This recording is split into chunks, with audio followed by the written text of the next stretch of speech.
for their support of the X-Bowling Intercollegiate Team Championships.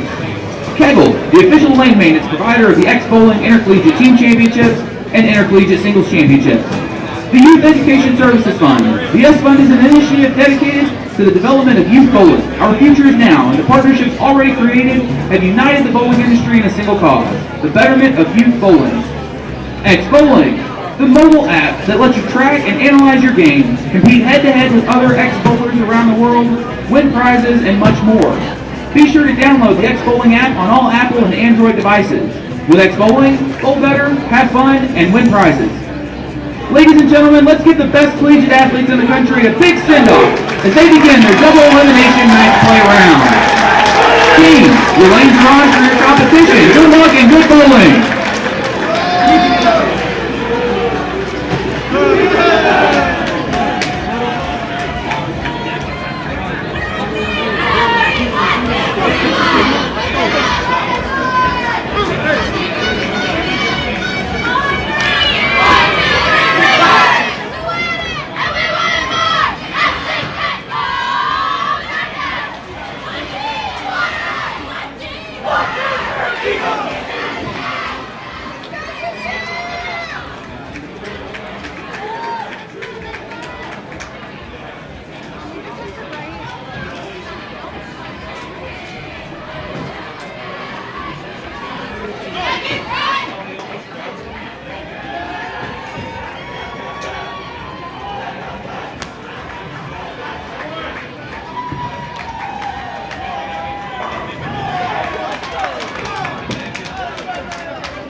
All right, good afternoon, everybody. Welcome back to our live coverage of the 2015 X-Bowling Intercollegiate Team Championships.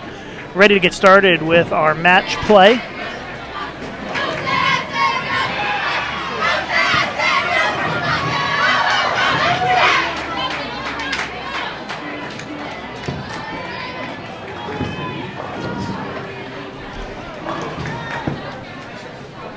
Urbana versus Robert Morris, Illinois is our men's featured match. Our women's featured match, McKendree versus Stephen F. Austin.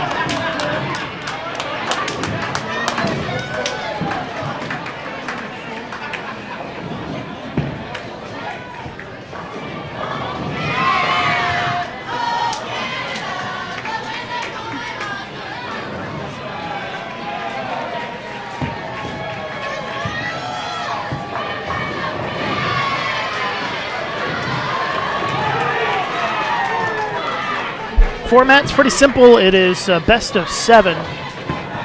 So first team to win 4 points wins the match. If they tie, each team would get a half a point. And if we are tied at 3.5, 3.5, they bowl an 8th game to break the tie. If for some reason it's still tied 4-4, at that point they would go to a 9th and 10th frame roll-off.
So we're just underway here, first round of match play. Robert Morris versus Urbana on the men's side, and McKendree versus Stephen F. Austin on the women's side.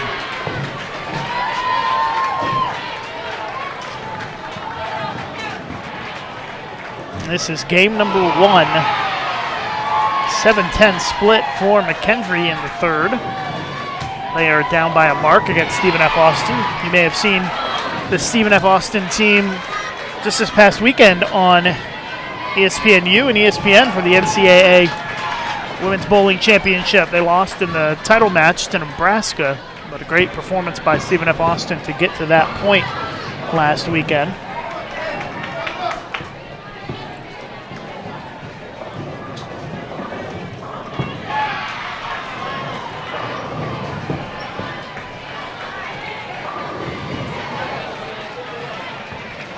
Same patterns as this morning and qualifying. We don't know the patterns, but we do know that they are the same and that they are different patterns for the men and the women.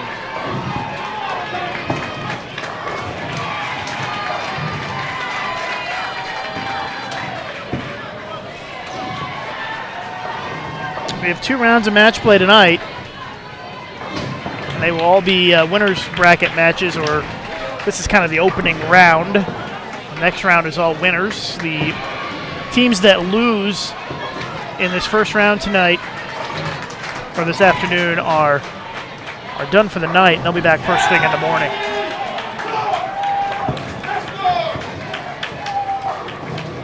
If you'd like to see what the brackets look like, posted the link on Facebook, on the USBC Facebook page, as well as in the description of this event right below the video. You can click the link to the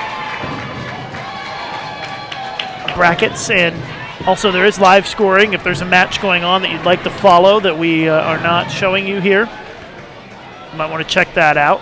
Matchups on the men's side, it's Midland versus Lindenwood Belleville, Calumet against Weber, Purdue versus Whitewater, McKendree against Pikeville, Wichita State versus Clark, Notre Dame versus Lindenwood, San Jose State versus Davenport, and Robert Morris against Urbana.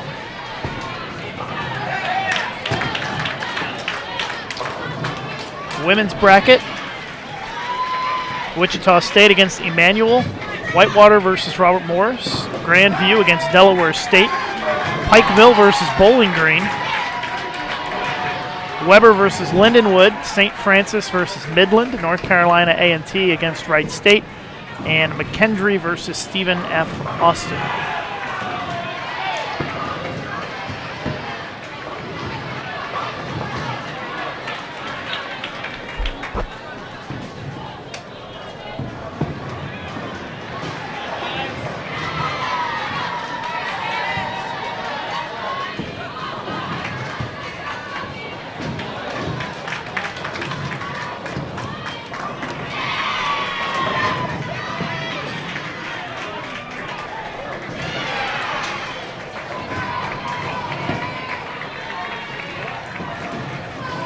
Urbana with a 28-pin lead on Robert Morris with 3 frames to go here, game 1. Pretty slow start to our women's match. 10-pin lead for Stephen F. Austin.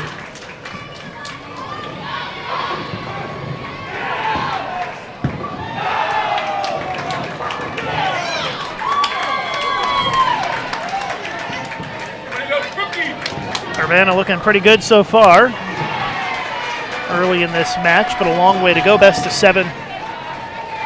Take a while to settle in here, and we did see very low scores on the fresh this morning, and this is fresh oil right now. 2 different patterns, one for the men, one for the women. It's a big double for Robert Morris as they cut it to 18. 2 frames to go. Let's see if Urbana can put a double on the board here in the 9th frame, game 1.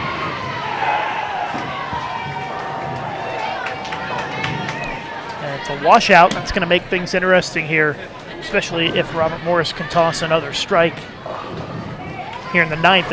If Robert Morris strikes, Urbana's going to need to make the washout to maintain the lead. We're all tied up between McKendree and Stephen F. Austin. A couple opens in a row for Stephen F. Austin. McKendree, a couple of spares as they are in the 7th frame. Robert Morris, tough break there. Leaves the 9-pin, still a 19-pin lead for Urbana, but it just got cut about in half, more than in half. Let's see here. That was bad count on a strike. So they are only up by 3 going into the 10th. Would appreciate it if you would post the link to the live stream on your Facebook and your Twitter and try to spread the word and get as many people watching as possible. We have posted it on our USBC Twitter and Facebook pages as well, so if you'd like to go on there and share, that would be great. At USBC on Twitter and Facebook.com/USBC if you'd like to go on there and retweet and share those posts so we can get the word out and try to get a big audience for these college bowlers.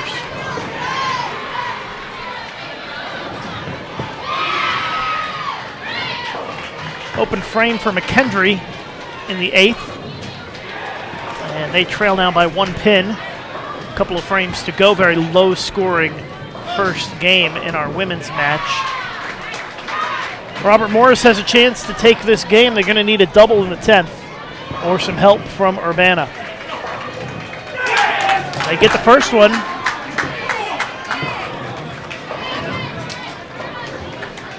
So Robert Morris controls their destiny here, game 1 against Urbana. It's a tough spare here for Urbana. It is a 2-4-8.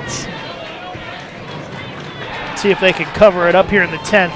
That would force Robert Morris to get the second strike in the 10th to win. And they do pick up the spare. So a 3-pin advantage for Urbana.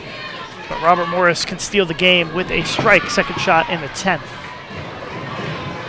Another open for Stephen F. Austin. Things not going so well in the spare shooting department over there. They now trail by 11. Almost a split for McKendree in the 10th. Big shot coming up here, left side of your screen. Cameron Weir for Robert Morris, a strike to win game 1. Perfect shot for Cam as he delivers, and Robert Morris is going to take game 1, come from behind, and steal it here in the last couple of frames.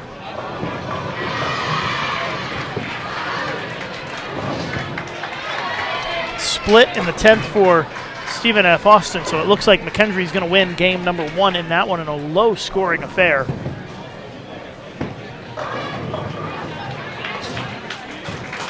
But it's best of 7. This is just game 1 finishing up.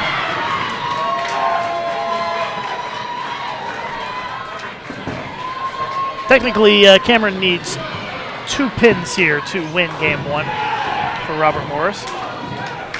Just chucks it right down the lane, gets the strike again, 191-182. Robert Morris takes the first game. Only a 129 for Stephen F. Austin. McKendree's only going to be at 151 with a strike on their fill ball.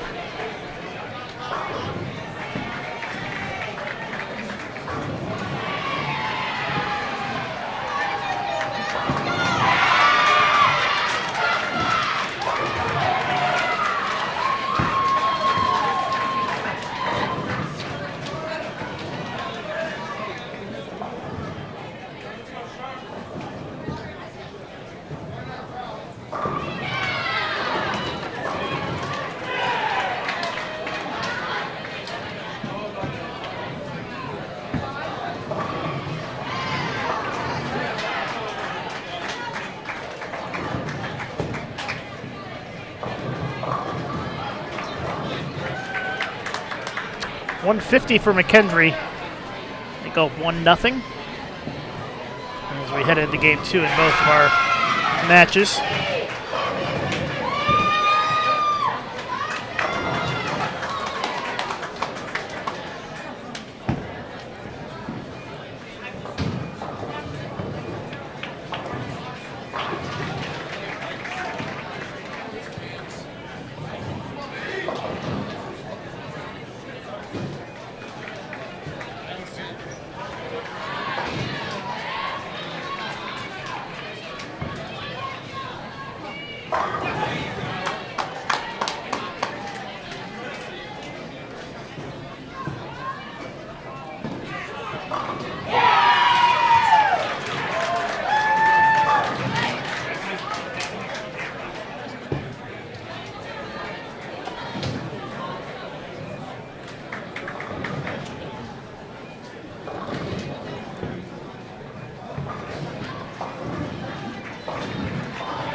Robert Morris with an early double to start here, game 2.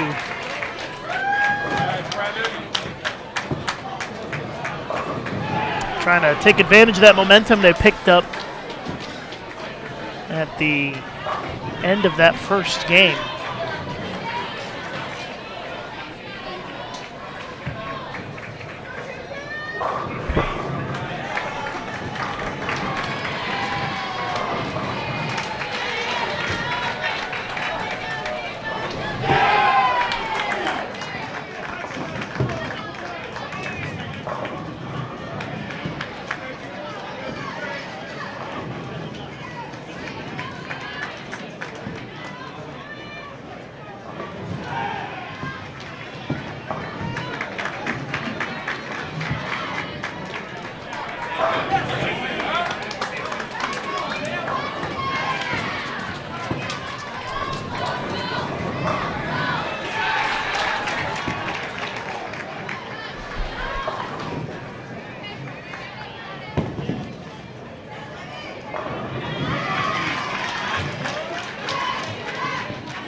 Front 5 for Robert Morris as they strike through the lineup. Urbana trying to keep up with him here. Spare double to start. Coming up a little bit light 2-pin for Urbana in the 4th. Robert Morris, all 5 players with strikes this game, trying to continue that forward here. Into the 6th, back half of the game. Does not start quite as well as the first half. But they still have built a little bit of a lead here against Urbana this game. It's Robert Morris looking to go up 2-0 in the match.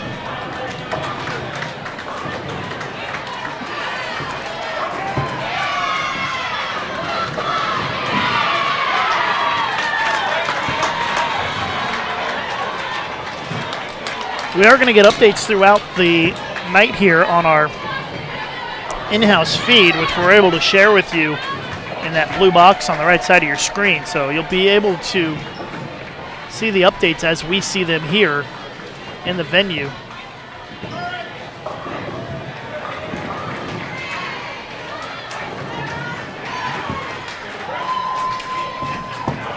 So that should help you to keep up to date with the other matches that are going on. I know the text is a little bit small, but I would encourage you to go full screen with the video if you're watching on your computer.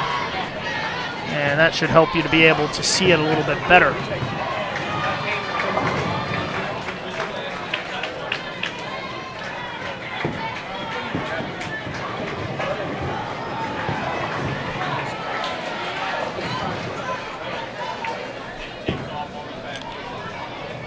The reason that text is so small because they've got to get 7 and maybe even 8 games on that across the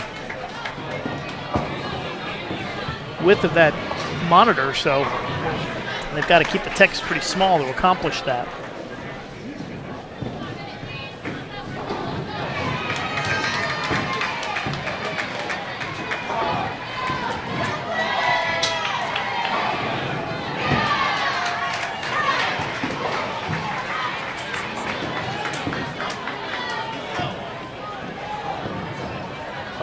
For those of you watching on your iPhones or Androids, I'm guessing that the numbers are a little small, although I'm looking at it right now. It looks like you can see it all right.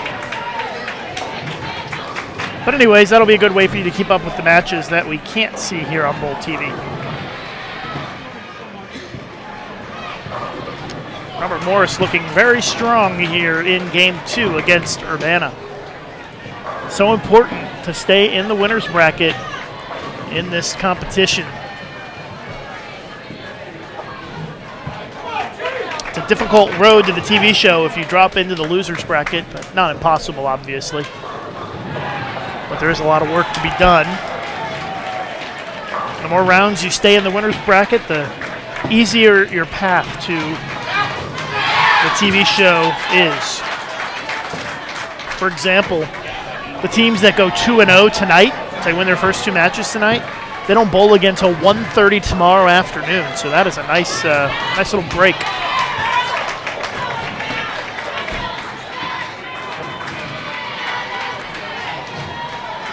And basically, if you stay in the winner's bracket and you win 4 matches in a row, you're on the show. Sounds easy, right? It's not as easy as it sounds. Got a lot of very talented teams bowling here, and always a challenge to win these matches. Women's match still pretty low scoring. Right now, McKendree has the advantage this game by 15 after 5 frames. Robert Morris is going to be in the 250s this game with a spare. The best that Urbana can shoot is 236.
.253 for Robert Morris as they are going to take a 2-0 lead on Urbana. Another missed spare for Stephen F. Austin. And this has just been a brutally low-scoring match so far. These are tough patterns, by the way. As you can see from the scores of the other matches, not exactly high scoring out there in the first game. Looks like Emmanuel beat Wichita State women the first game. It's kind of a surprise. Number 1 seed down 1-0 against the number 16 seed. McKendree with a 12-pin lead, 3 frames to go in that game.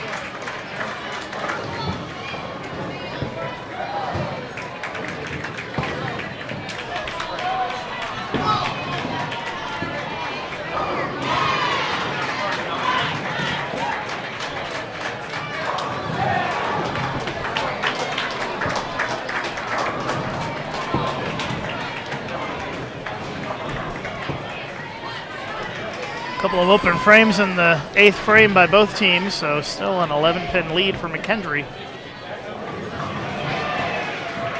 Urbana just going through the motions to finish out this game. Mr. Robert Morris will be up 2-0.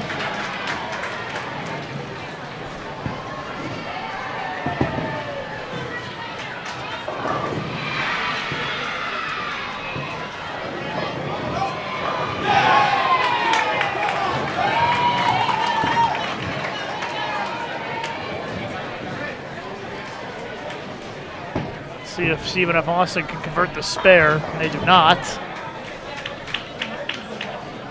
So another open frame.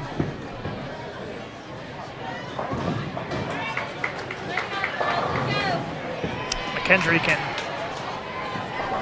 almost lock up the game with a spare. Not quite. They wouldn't have to do much work in the 10th.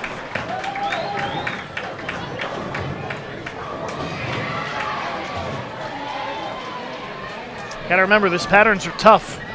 We saw very low scores the first few games this morning on the fresh, and that's what we're bowling on now.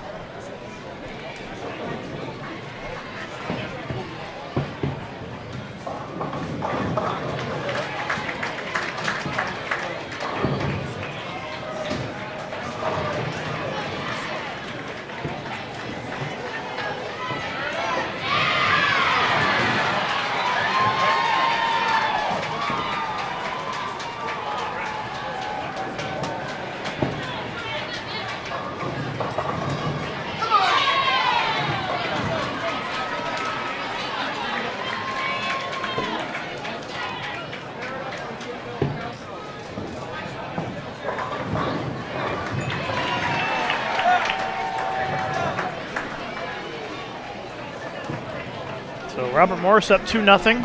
McKendry is going to be up 2-0 in our two featured matches.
Final shot of game 2 for McKendry as they take a 2-0 lead.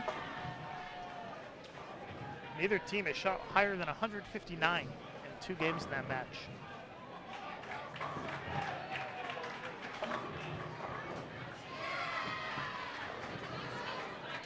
As we start game 3 on both sides. Critical games here for Urbana and Stephen F. Austin if they want to kind of hang in there in these matches. Don't want to go down 3-0 in a best-of-7 match.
So we're in our third game here in both matches. The men's match moving along a little quicker than the women's match. They're also striking just a little bit more, at least Robert Morris is. Robert Morris with 3 strikes in a row. They lead by 21 this game. McKendry and Stephen F. Austin just getting started game 3. There you go, right there! There you go! Keep throwing those speeds off the back. Go ahead!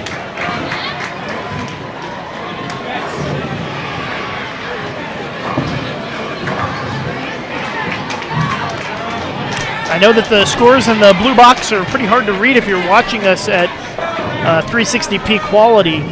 So I'll give you some a little tip here.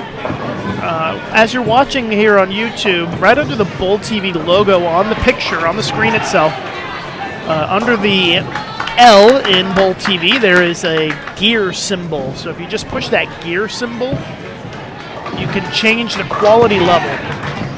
And things will get a lot clearer for you if you select 720p HD, assuming that your internet connection is fast enough to be able to watch at that speed. But it definitely will help to clear things up a little bit for you in terms of looking at the scores that are on the screen. So take a look at that, and it's that little gear symbol underneath the L in Bowl TV on the YouTube player. And that should help you to be able to get a little bit higher quality and be able to see the words a little bit better on that score box, because I can't, unfortunately, make it much bigger than that. Otherwise, you wouldn't be able to see much bowling.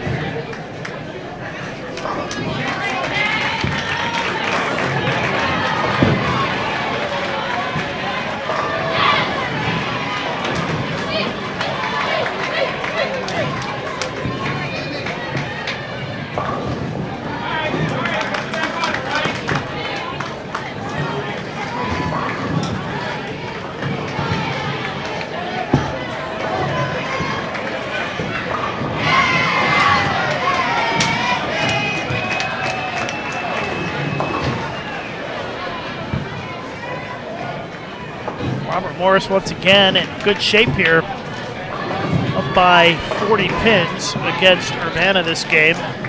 Robert Morris is kind of cruising along here, looking to go up 3-0 in this match. By the way, if you're looking at the bracket, I'm not sure if they have put 17 and 18 on the brackets. If they did, those matches are on 45 and 46, I believe. Yeah, they did put the right lanes on the bracket itself, but because 17 and 18 is out of play if you're looking at live scoring. And if you're just tuning in, you're watching live coverage of the 2015 X-Bowling Intercollegiate Team Championships here on Bowl TV. This is our first round of match play. Robert Morris versus Urbana, McKendry versus Stephen F. Austin. McKendry's thrown a couple doubles this game. Just followed them both up with splits, though. Stephen F. Austin finally has a double on the board as they are trying to get something going. It's been a very slow start to the match for them. But now 3 strikes in a row, and maybe that'll get them started.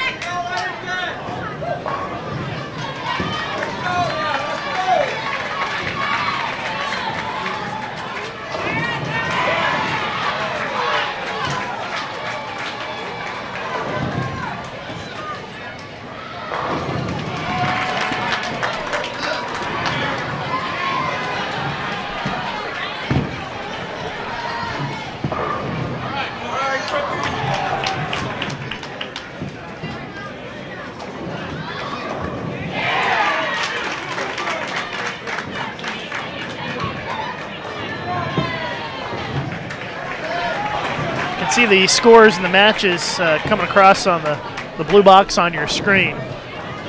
Let's run through for you here in case you can't read the small letters. Emmanuel in upset mode against Wichita State on the women's side, up 2-0. Weber and Lindenwood are 1-1. Pikeville up 2-0 on Bowling Green. Grandview, Delaware State are 1-1. North Carolina A&T leads Wright State 2-0. St. Francis and Midland are tied at 1, and Robert Morris leads Whitewater by a score of 2-0. On the men's side, it's Midland 2, Lindenwood Belleville 0. Wichita State leads 2-0 on Clark. Robert Morris up 2-0 on Urbana. McKendree and Pikeville tied at 1. Purdue and Whitewater tied 1-1. San Jose State and Davenport 1-1. Lindenwood leads Notre Dame 2-0. And Calumet and Weber are tied 1-1.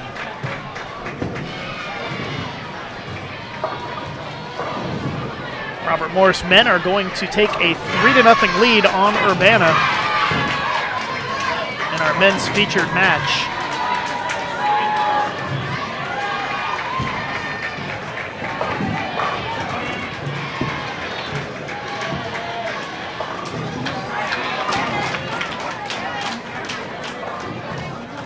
Appreciate you tuning in this evening. I'm Lucas Wiseman, Bold TV. We're at North Rock Lanes in Wichita, Kansas. Right now, McKendree down in this game. They're up 2-0 in the match, but they have fallen behind this game by 26 pins against Stephen F. Austin. Stephen F. Austin had that 3-bagger. McKendree 3 opens this game. 2:30 for Robert Morris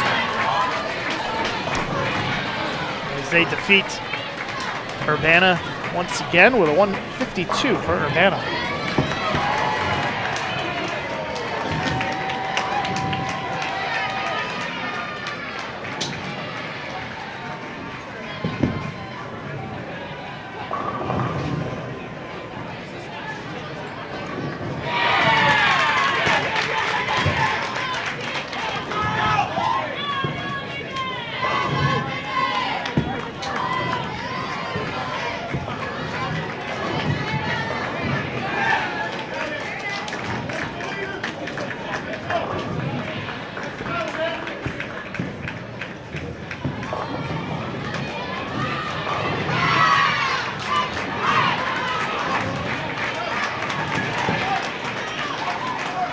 A 23-pin lead for Stephen F. Austin down the stretch here in Game 3 as they try to get on the board against McKendree. Not quite decided yet. Stephen F. Austin with a 3-6-10 spare on the board in the 8th frame. Never an easy one to shoot. But she cleans it up. It's a much better game for Stephen F. Austin this time around. They had a 129 and a 136 to start this match, so things are much, much better for SFA. McKendree can max at 188.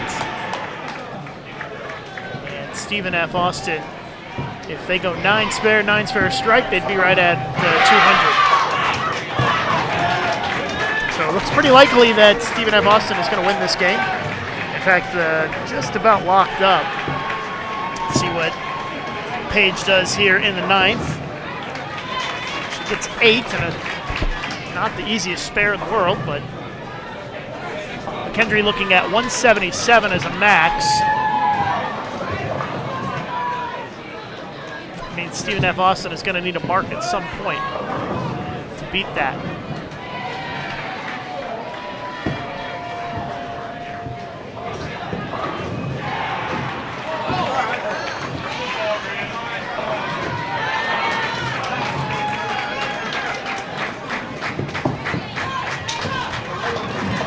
There's the mark. Stephen F. Austin going to get on the board and win Game 3 here in our best of 7 match. It'll be 2-1 McKendree.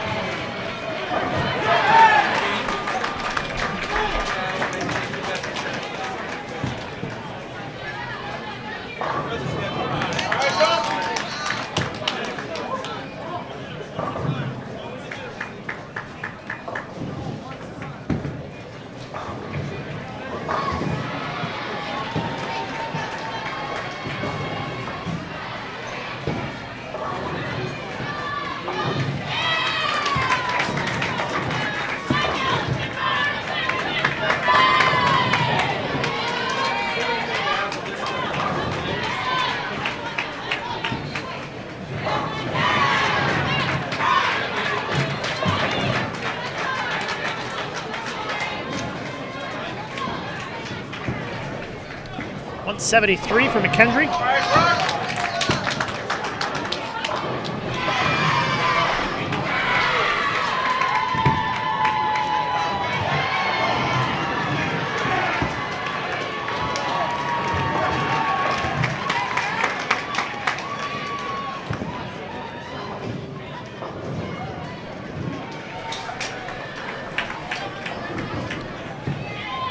easily the best game of the match for Stephen F. Austin, as they are going to be in the 190s. So they seem to have gotten into a little bit of a rhythm that game. Avoided a lot of the mental mistakes that cost them in the first two games.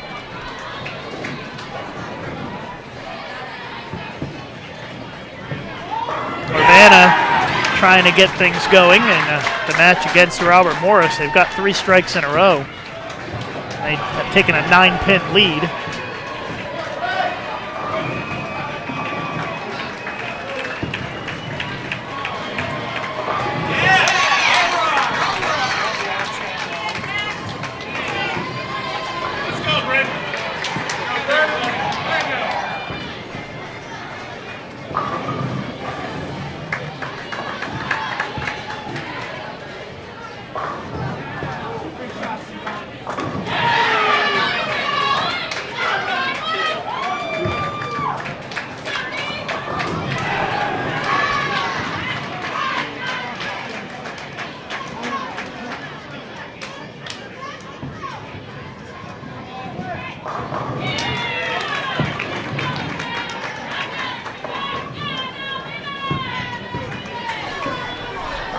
Urbana trying to keep the string going. It ends at 4, though. This is a must-win game for Urbana to stay in the winner's bracket. If Robert Morris wins this game, the match is over. They will win 4-0.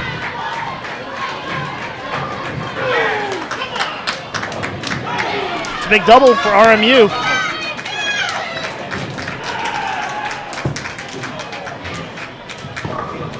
Urbana still leads by 8 pins.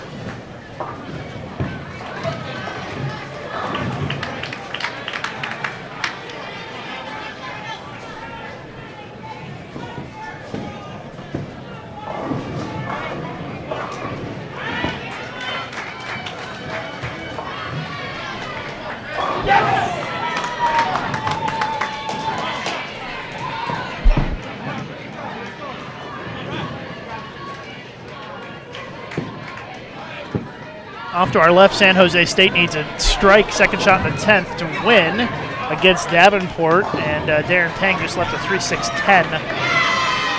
And so they could tie at 198, San Jose State and Davenport. Might be our first tie of the day.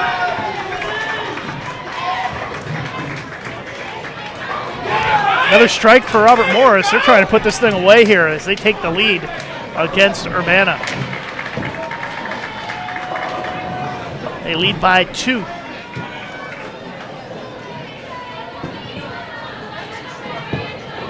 Actually, they lead by 13 now.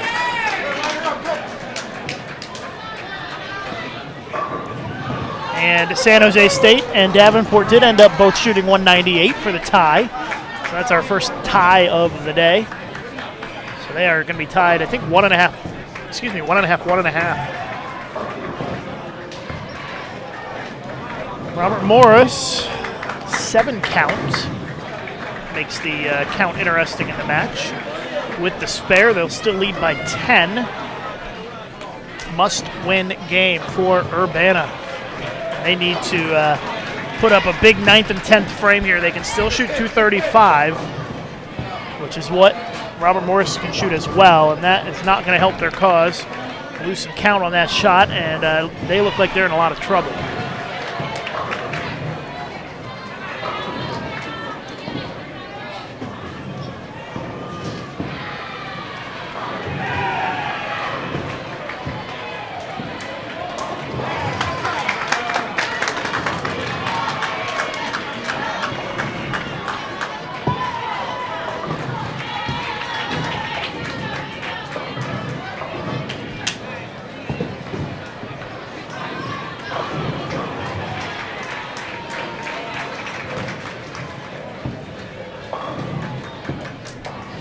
Open frame for Urbana, so that means Robert Morris is going to advance with a 4-0 win over Urbana.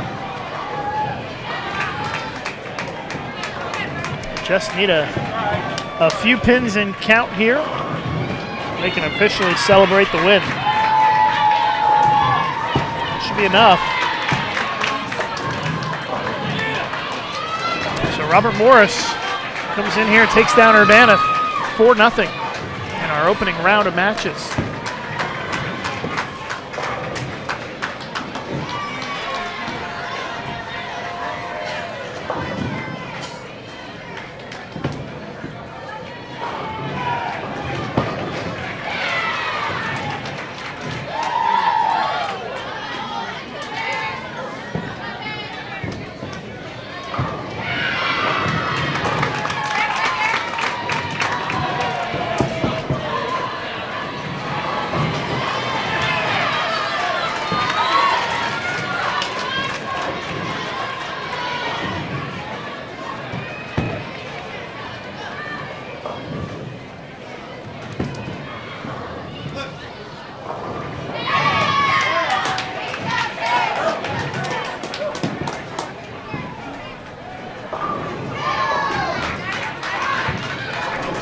Robert Morris with a great match. 224 that game to pull off the sweep. Robert Morris shoots 191, 253, 230, 224 to take the win. Those are some pretty significant totals here on the fresh on this tough pattern.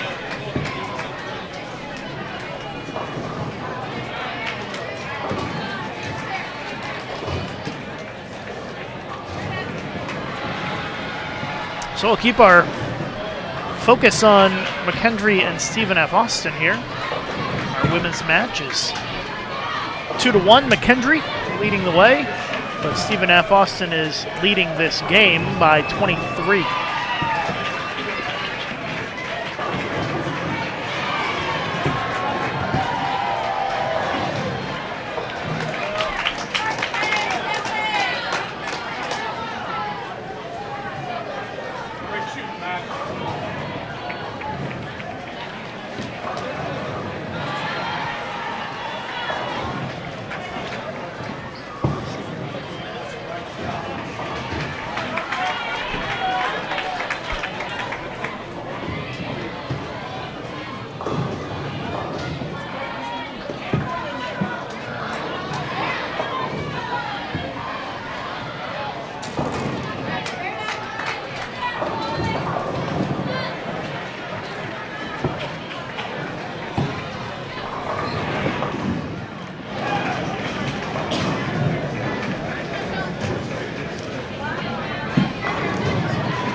Spare for Stephen F. Austin.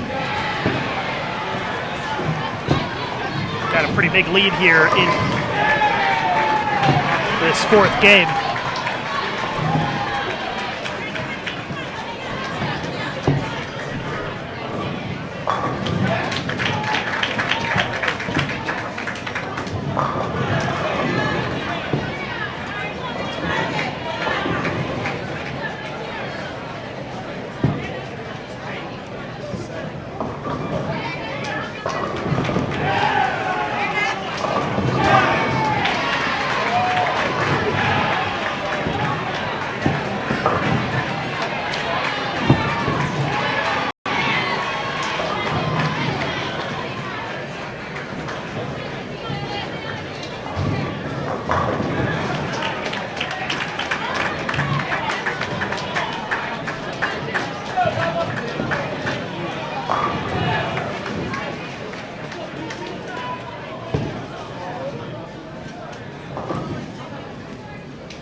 So we'll zoom in a little bit more so you can see this match a little better. As our men's match is not currently, there's no match going on that pair.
Stephen F. Austin is going to even this thing up 2-2.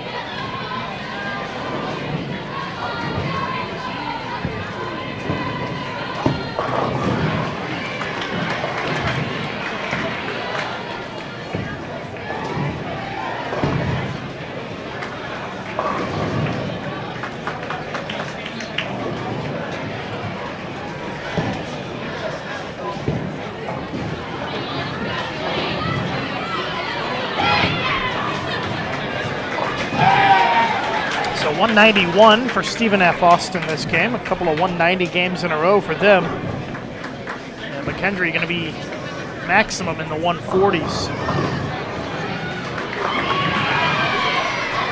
So a pretty tough game for McKendree.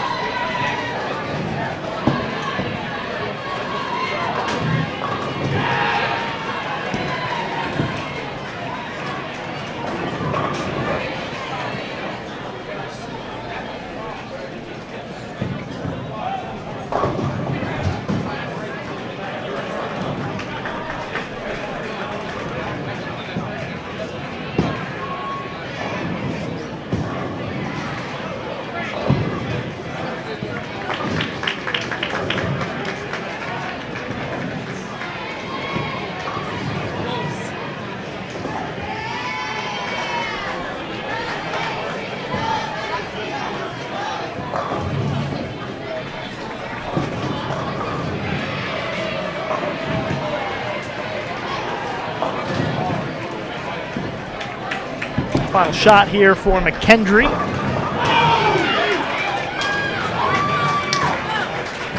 .142. We are all tied up 2-2, so going into basically a best of 3 from here on out.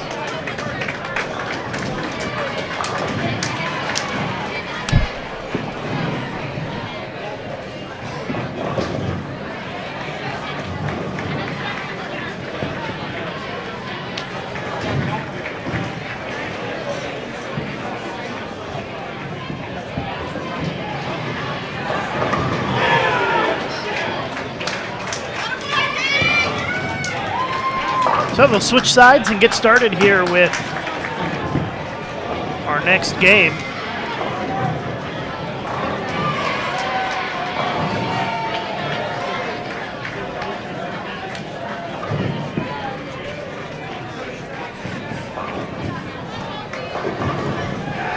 Tied 2-2, best of 7, first round of bracket play. McKendree and Stephen F. Austin.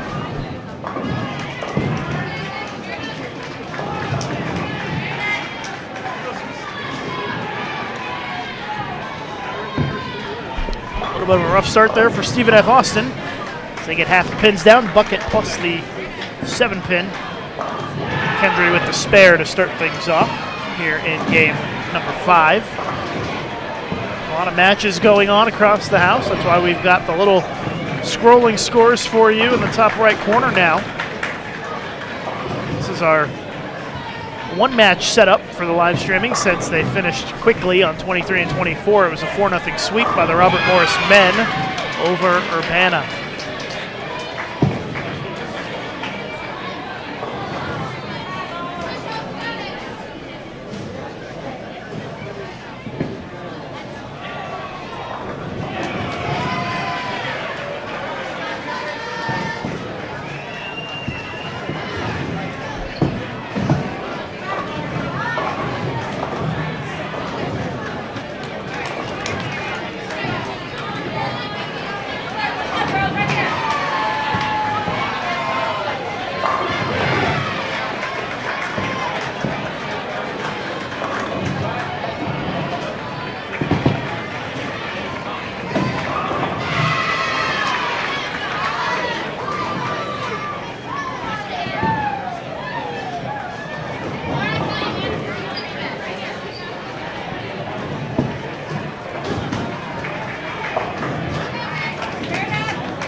Tight match right now, this game. It's a 2-pin advantage for Stephen F. Austin. It's based on count, though. Strike, so it is 2 after 3 frames. As we are in the 4th frame, game number 5, tied 2-2 in the match. Shaky start for Stephen F. Austin. They've come on strong the last couple of games to even this match up. 2-2.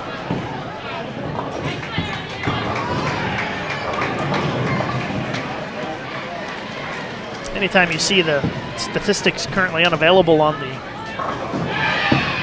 red box there, that usually means they're working on hopefully updating them. There is a split for Stephen F. Austin.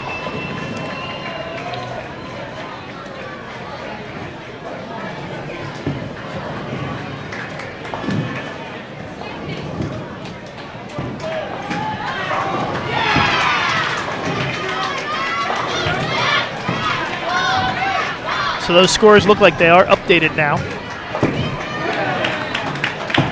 after game number 4 for a lot of the matches. Some of them still only after 3, though. It takes a while to get caught up. There's a lot of matches going on. You've got all 32 teams in the field bowling, so you've got 16 matches going on all at the same time. As we're trying to keep up with everything.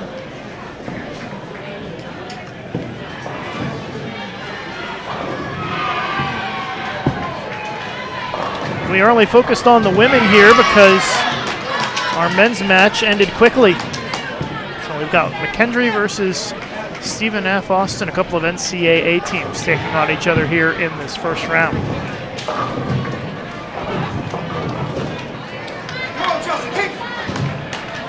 It's been a pretty tough match. Lanes have not looked easy in this match. McKendree currently leads by 10, but they've got a split on the board. Stephen F. Austin working on a strike. That can flip real quick here. Only half the pins. The count doesn't hurt because it's on a strike. I'm guessing we're going to be pretty close to even after this frame.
8-pin lead for McKendree.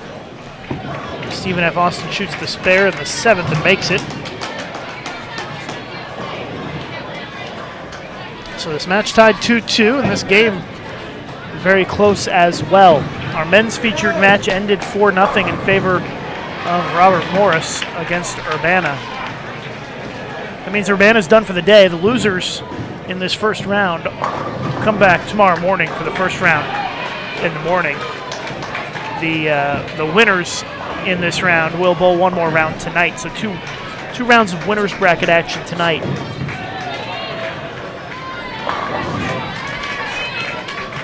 And we start tomorrow at 8 o'clock in the morning. 8:15 for live streaming, 8 o'clock for practice. 13-pin lead for McKendree. So we head into the 9th frame for them.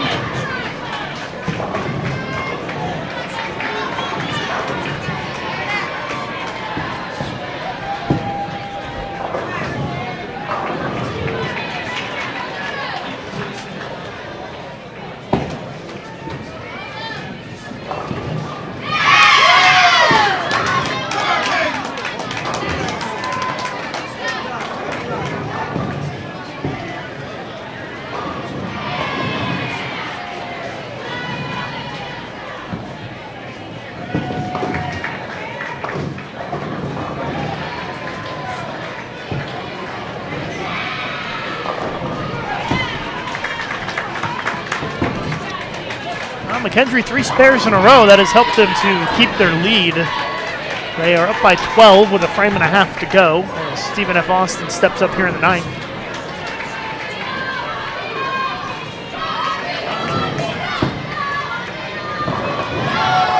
It's a big strike.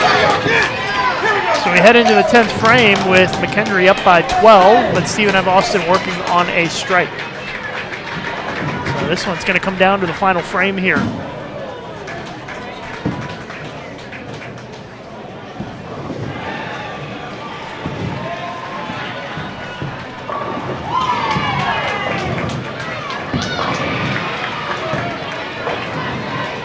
A little high on that one, leaves the 6-10.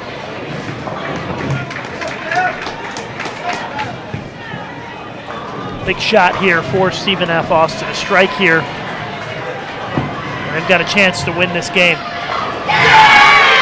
What a shot by Schwartz. That was huge right there. Still work to be done though. It's got a chance of a tie in this game, potentially. McKendree spares here, goes 9 on the fill. That'd be at 169. Stephen F. Austin goes 9 spare to close out the 10th. They would be at 169 as well. So big spare here for McKendree, shooting the 6-10, gets it done. So Stephen F. Austin can lock up this game with a strike right here. Anything less than McKendree will have a chance to win it on the fill for sure. Comes up light of the head pin, misses the head pin to the right, leaves the washout, the 1-2-10, and that means that McKendree will need 8 pins on the fill.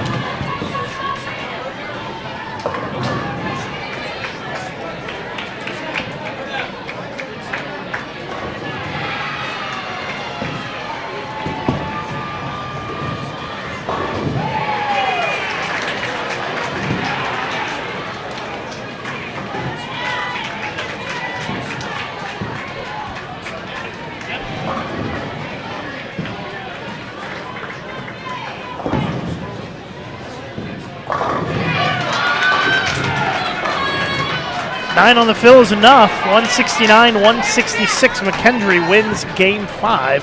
Goes up 3-2. That was easily the best game of this match so far.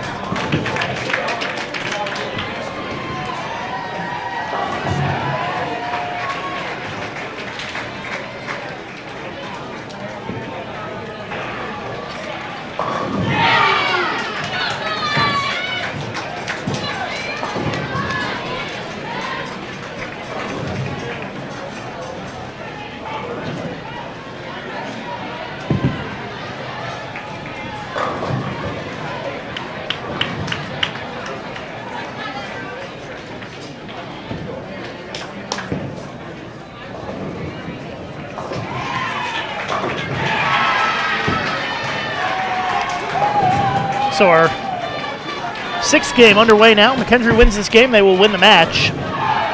Move on in the winner's bracket. There's a little bit of a lucky strike to start this game for the Bearcats. Stephen F. Austin looking at a 2-4-10 split. Pretty close to the pickup there.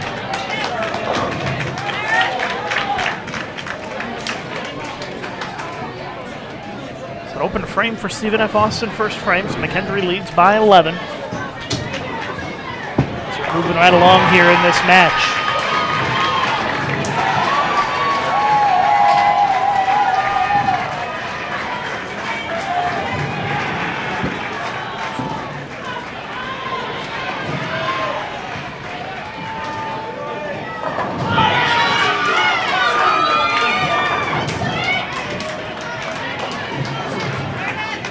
Seen on Twitter that Wichita State has defeated Clark 4-1 to advance to round 2 in the winner's bracket.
McKendree with a big double, extending that lead to 32. Looks like the Emmanuel women have taken a 3-2 lead on Wichita State in what would be a massive upset.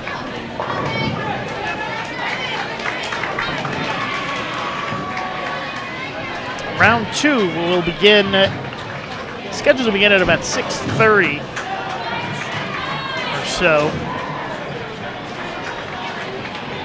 6:15 for practice, 6:30 for score, but I'm going to guess it might be a little later than that. We'll have to see how, we're only as fast as our slowest match, right? McKendree looking for a third strike. 6:10 leave. They still lead by 33.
Fifth frame completed by both teams now.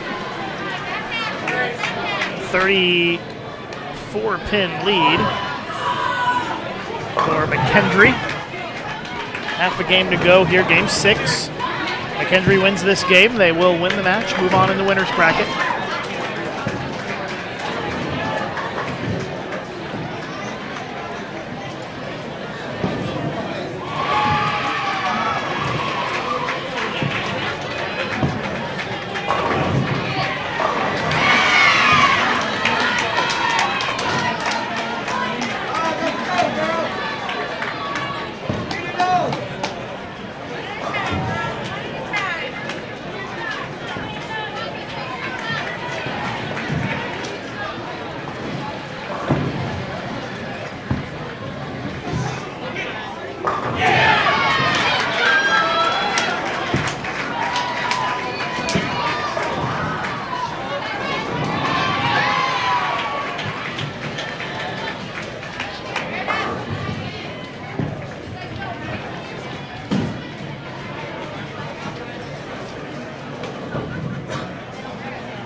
This single pin by McKendree evens things up pretty good.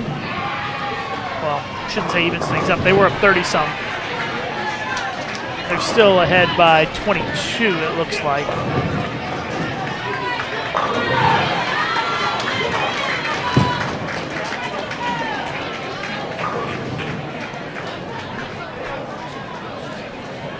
So McKendree still in the lead in this 6th game.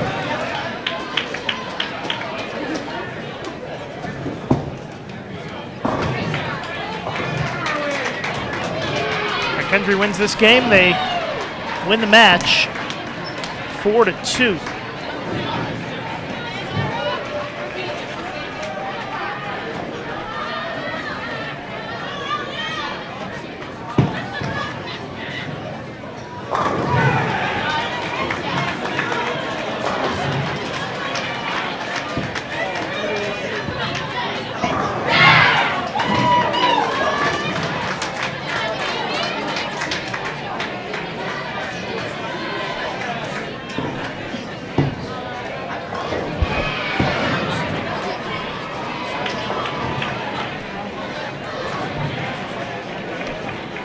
Things not looking so good here for Stephen F. Austin. Down by 36. Just a couple of frames to go.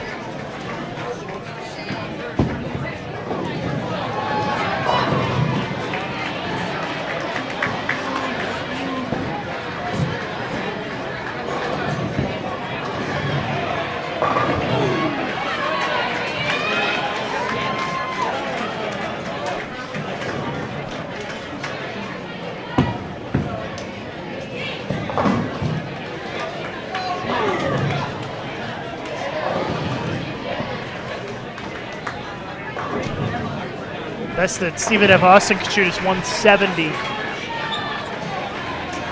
So McKendree in great shape here as they look to make the spare to just about lock it up. Open frame. They're still in good shape. They're just going to need 7 pins on 2 shots to secure the win in this match, 4-2.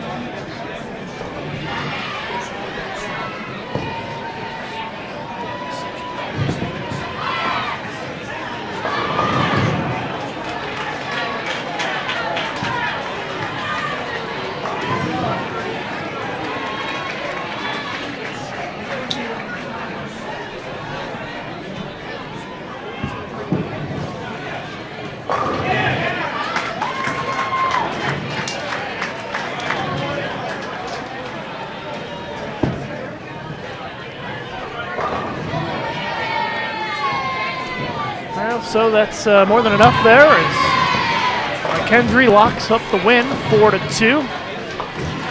They're going to stay in the winner's bracket, and they'll be bowling another match coming up this evening in the 2nd round.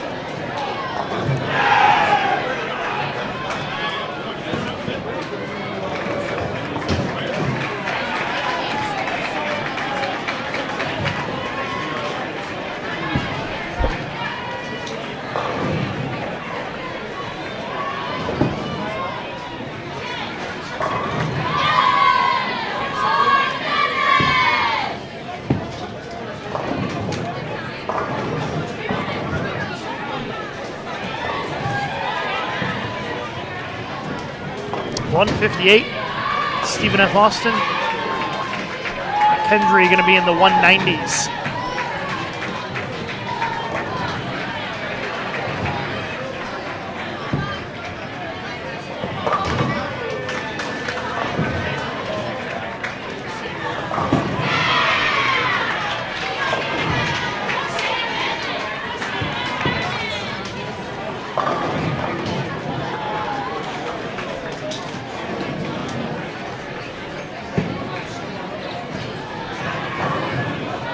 Well, the only match that we can really see from here that's close enough would be San Jose State and Davenport, but that one's about to be over as San Jose State is up by 68 pins, and there's 4 frames left, so looks like San Jose State is going to beat Davenport 4.5 to 1.5.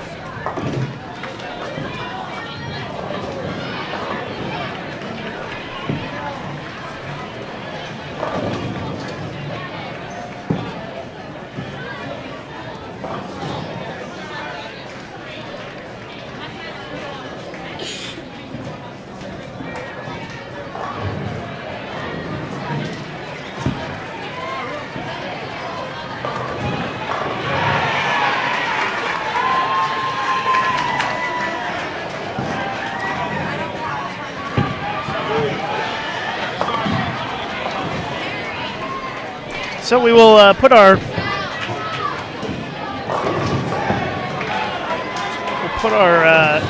score ticker full screen so you can see the match scores,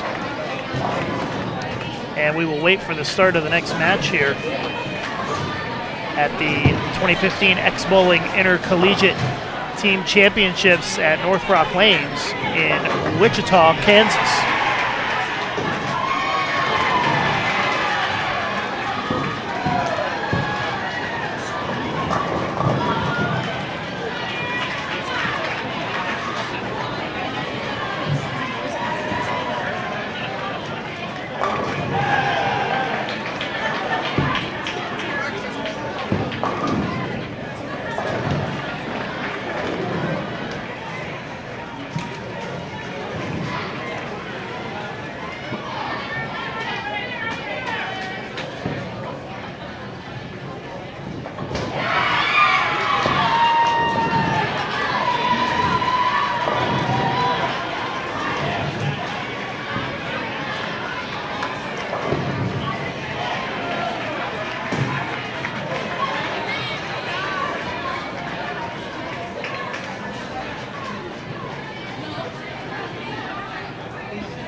all the noise you hear is the final match that's finishing up, Lindenwood and Weber.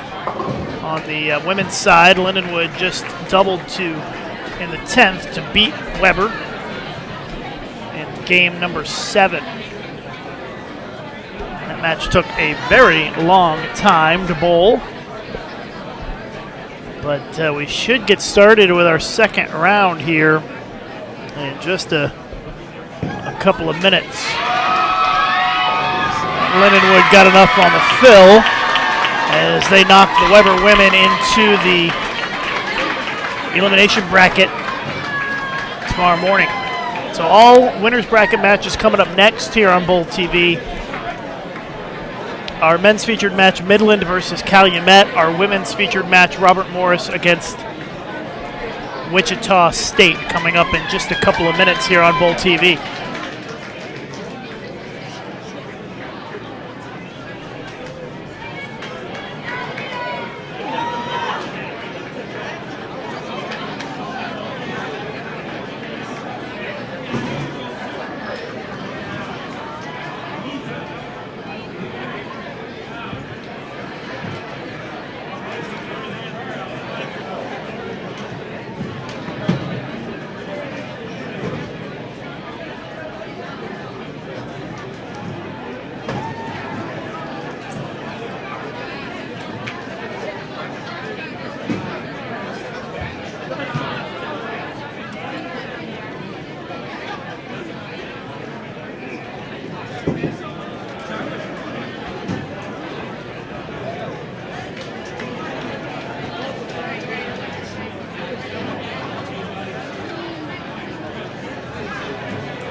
Spectators, athletes, and guests, welcome to round 2 of the double elimination match play.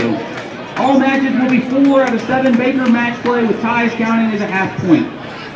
On lane 11, San Jose State University. Lane 12, Robert Morris University. Lane 15, Wichita State University. Lane 16, Notre Dame College, Ohio. Lane 19, University of Wisconsin-Whitewater. Lane 20, McKendree University. Lane 23, Midland University. Lane 24, Calumet College of St. Joseph. In the women's division, lane 25, Wichita State University. Lane 26, Robert Morris University. Lane 29, Grandview. Lane 30, Pikeville. On 31, 33, Lindenwood. 34, St. Francis. 37, North Carolina A&T. And on 38, McKendree.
All athletes, please report to your assigned lanes.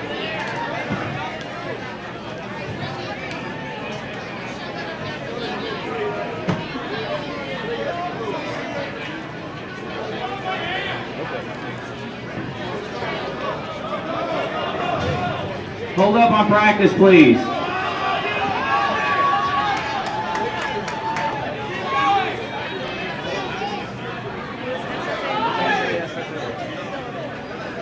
Athletes, when your lanes reset to 10 minutes, please begin your practice.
Teams, as practice continues, please do not switch lanes until you are told to. Do not go off of the scoring unit.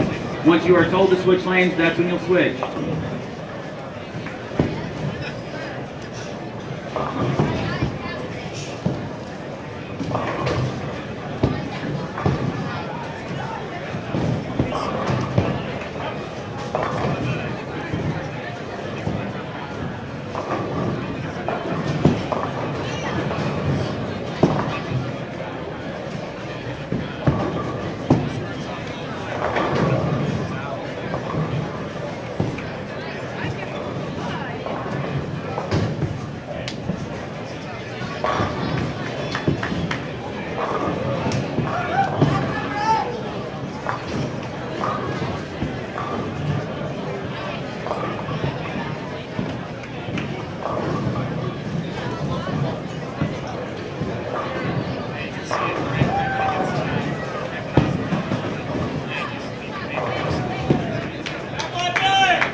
Teams, please move to the other lane on your pair for the remaining 7.5 minutes of your practice session.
Athletes, practice is now ended. Please hold up on all practice balls. Once again, practice has now ended. Please hold up on all practice balls. The USBC Collegiate Program would like to thank the following groups for their support of the X-Bowling Intercollegiate Team Championships. Kegel, the official lane maintenance provider of the X-Bowling Intercollegiate Team Championships and Intercollegiate Singles Championships. The Youth Education Services Fund. The YES Fund is an initiative dedicated to the development of youth bowling. Our future is now, and the partnerships already created have united the bowling industry in a single cause, the betterment of youth bowling. X-Bowling, the mobile app that lets you track and analyze your game, compete head-to-head with other X-Bowlers around the world, win prizes, and much more. Be sure to download the X-Bowling app on all Apple and Android devices. With X-Bowling, bowl better, have fun, and win prizes. Ladies and gentlemen, let's give the best collegiate athletes in the country a big send-off as they begin round 2 of the double elimination match play. Bowlers, press the space bar to begin your next game. Good luck and good bowling.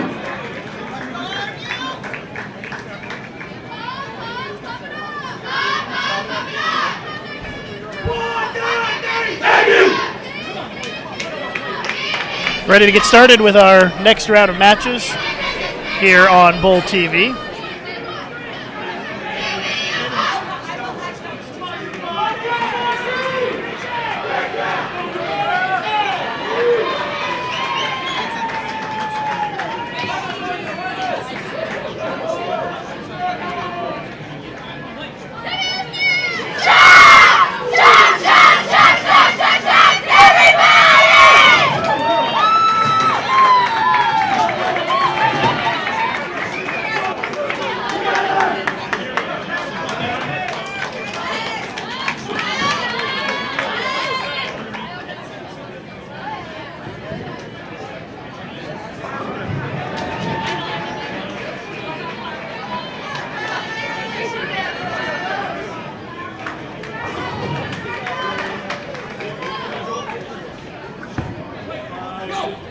All right, so we're underway now with our next round of matches. Calumet versus Midland is our men's featured match.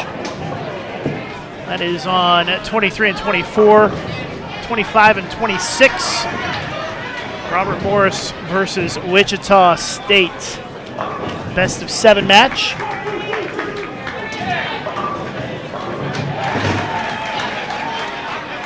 As we get started here.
Calumet versus Midland.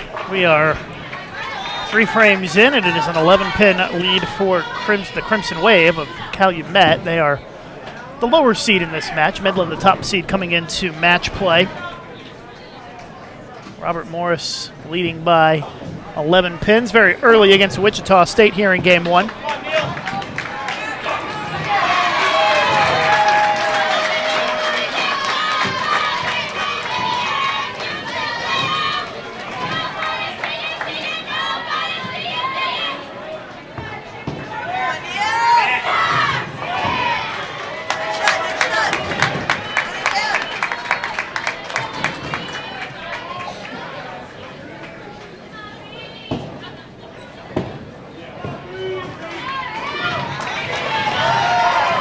Calumet looking to pick up the spare, and they do, so it is still a marked lead for Calumet here in game 1.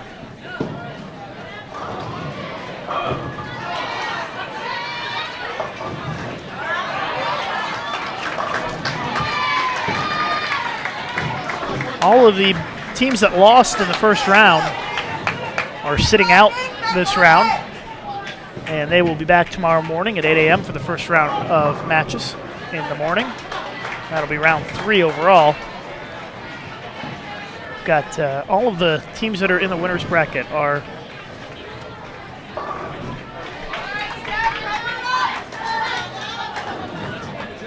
so all the teams that are rolling right now in these matches won their first match and are in the winner's bracket.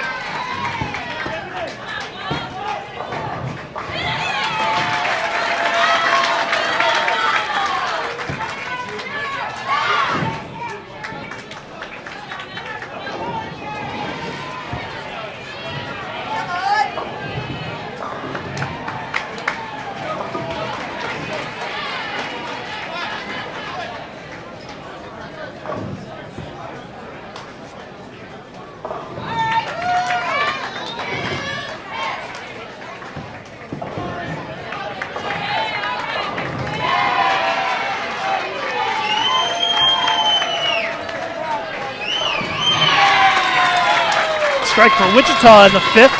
They're a couple of frames ahead of Robert Morris in terms of pace of play. They lead by a pin in the match.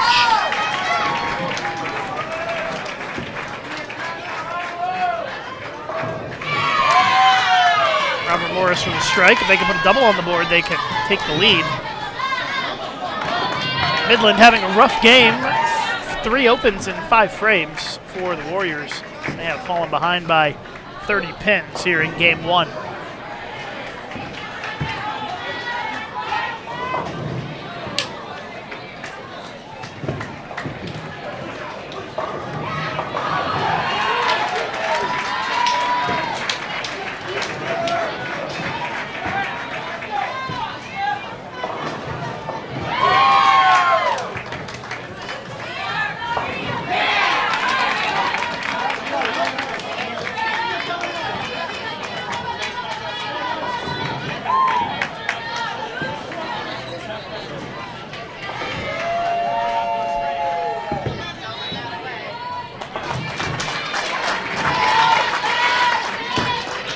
Another open for Midland.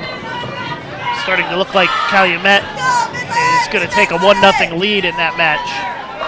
Robert Morris did get the double to take the lead. They lead by 9 and go up by 19 with another strike here. A little light for the lefty, but guess what? Comes in and gets the job done there with the strike.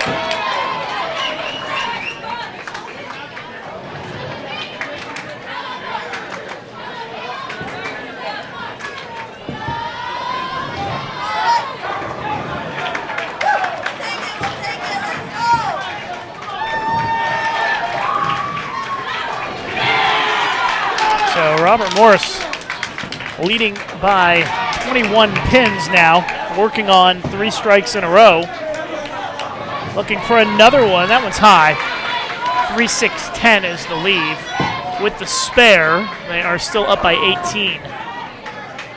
Big lead for Calumet. They are on their way to a Game 1 win here against the top seed Midland men's team.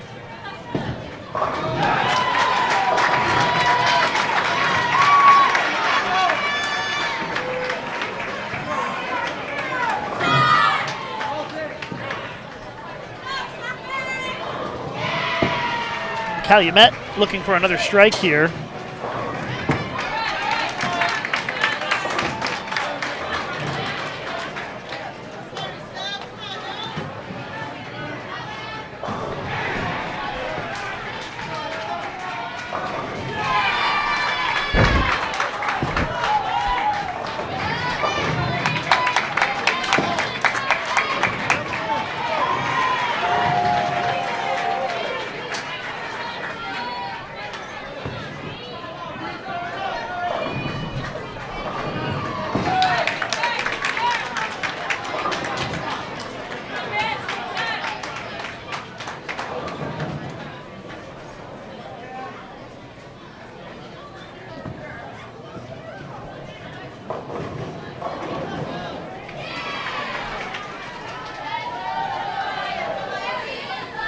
Split for Robert Morris after the open in the 7th. But an open frame for Wichita State as well. So this is going to be a pretty close game going into the last couple of frames.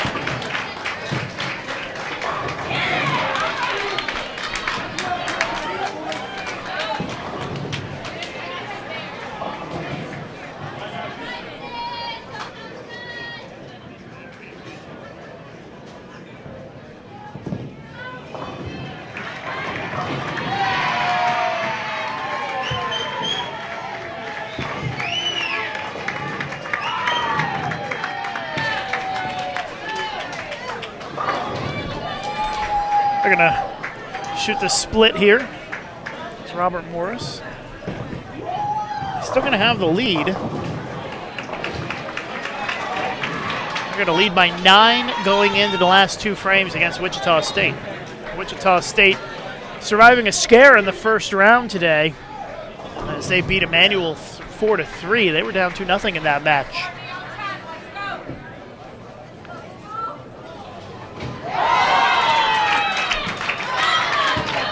Big spare there for Sydney Brummett, Rookie of the Year in college bowling, as she cleans it up in the 9th. Robert Morris, 9th frame now.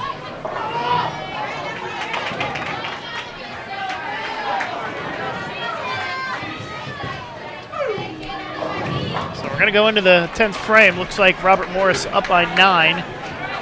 Going to come down to the anchor bowlers in our women's match.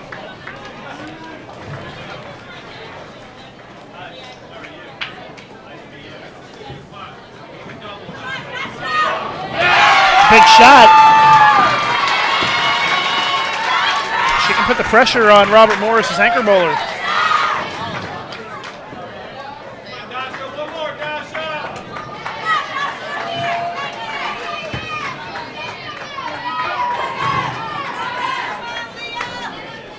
2:03 for Calumet. Coming down to the 10th frame in our women's match. Looks like Kovalova, the player of the year in college bowling this season, and a first-team All-American the past 2 seasons. A strike here would force Robert Morris to double in the 10th. Wow, and she gets another one. The big double in the 10th. Now all the pressure on Robert Morris here. First shot in the 10th, gotta have it. Crosses over, leaves the 6, and Wichita State is going to take game 1 with 9 on the fill.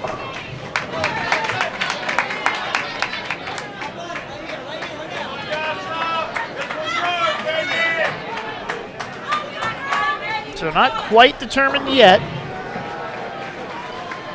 Kovalova needs to get 9 on this shot. That would give Wichita State 190. The best Robert Morris can do is get to 189. Gets all 10, and the Shockers win game 1. A good game 1 here in our women's match.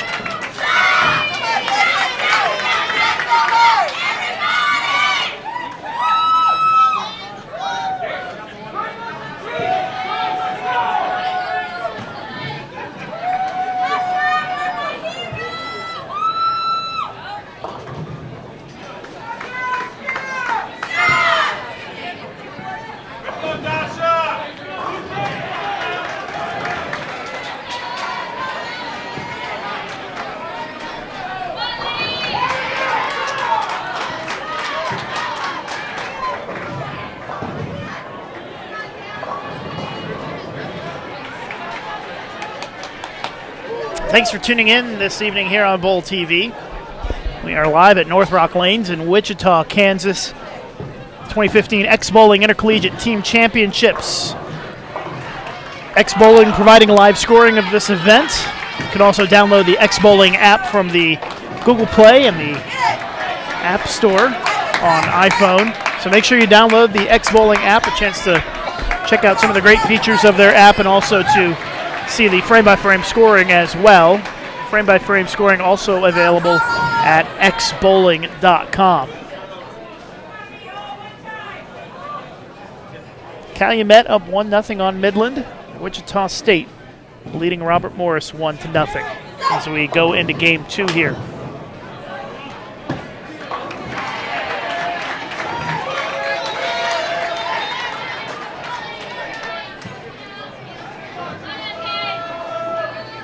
Our last round of the evening here on Bowl TV. We get started again tomorrow morning at 8:15 a.m. Central Time. That is the first ball of competition tomorrow morning.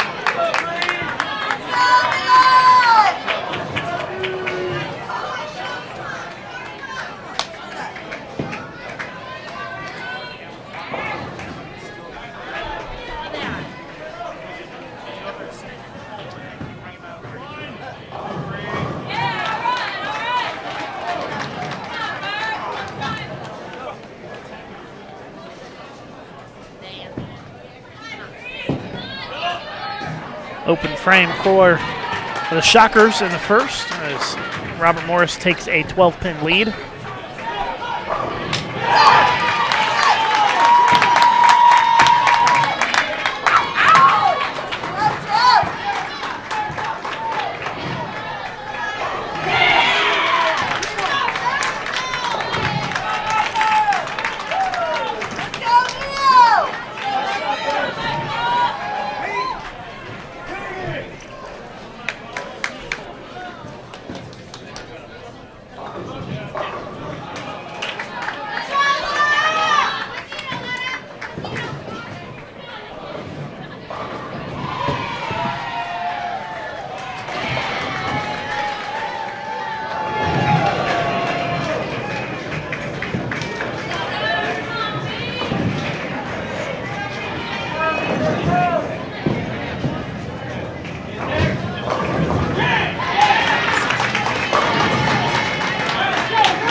Midland with a couple of strikes on the board after a couple of opens to start this game. They trail by a pin here in this second game.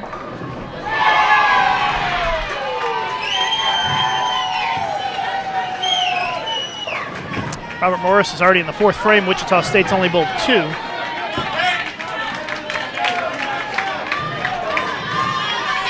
Technically, Wichita State leading by 4 if we assume 20 each frame.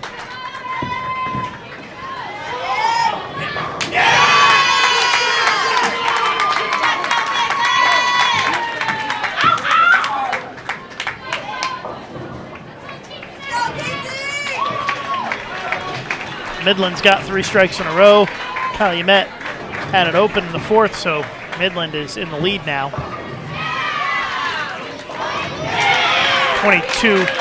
21 pin lead for Midland. after 5 frames.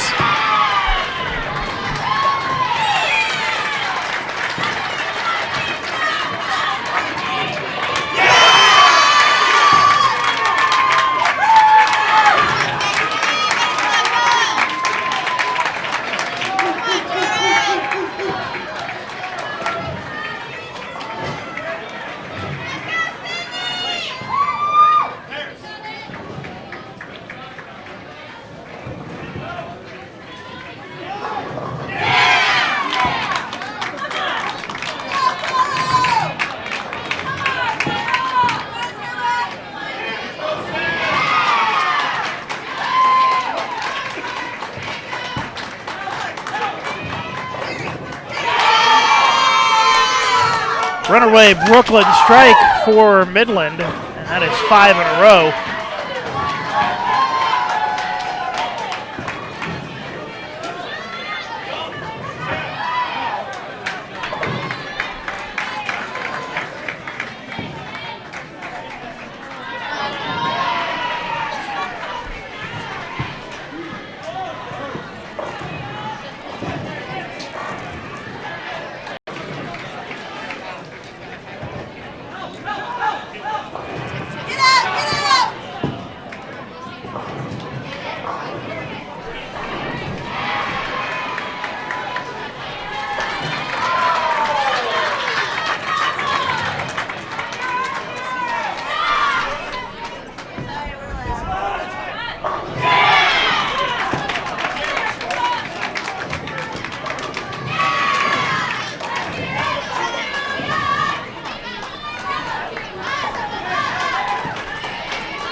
Midland with the split, but they've built a pretty good lead.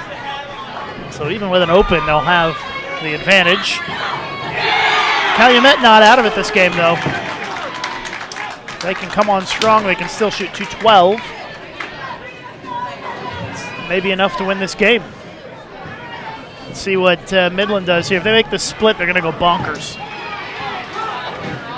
And open frame. Max score for Midland, 224.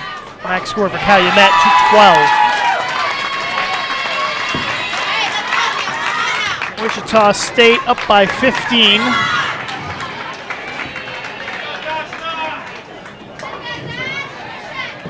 This is a big shot here for Calumet.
So a couple open frames in a row by Midland. Calumet is within 10 heading into the 10th frame. Calumet can strike out for 192. Midland can fill 20 for 192. That would have been a big one to carry there for Calumet, but it looks like most likely Midland is going to win and even this thing up 1-1.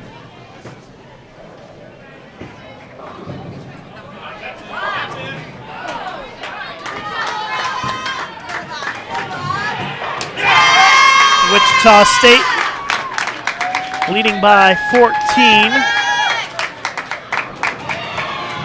Just a few frames to go.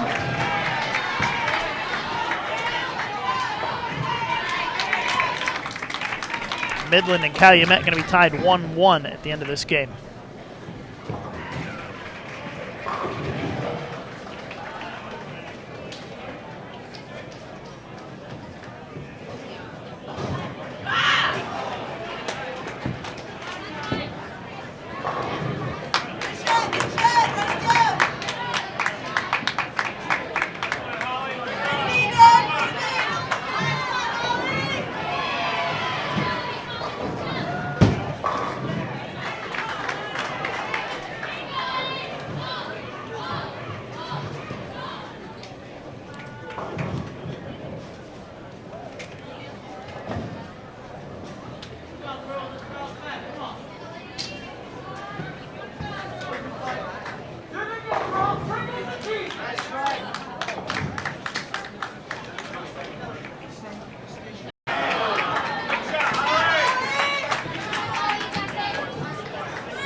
Getting started with our third game.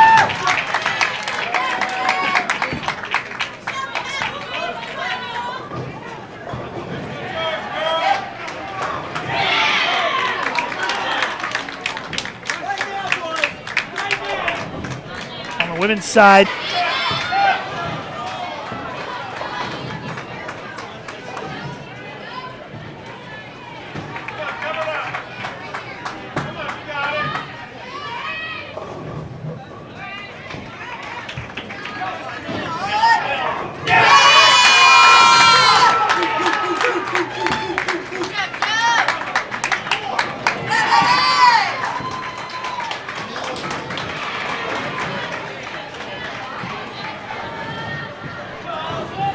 a 6-count washout, open frame for Wichita State. Hands Robert Morris the lead by 9.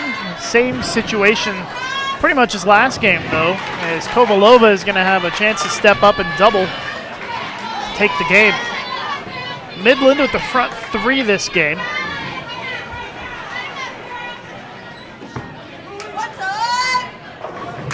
And Midland turns it into the front 4.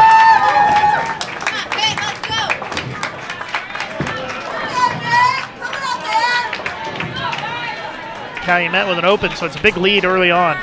Here's Kovalova, must-strike situation. Wow, the player of the year delivers once again. First shot in the 10th. She needs one more.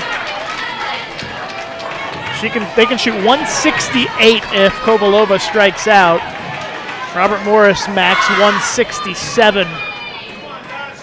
Almost identical to what we saw in game 1, where Kovalova delivered some clutch strikes in the 10th frame.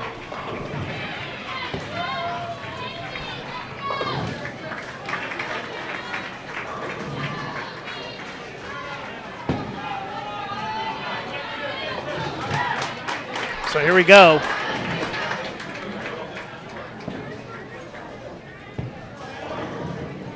Kovalova must strike. Gets another one. What a performance here in the 10th frames by Dasha Kovalova.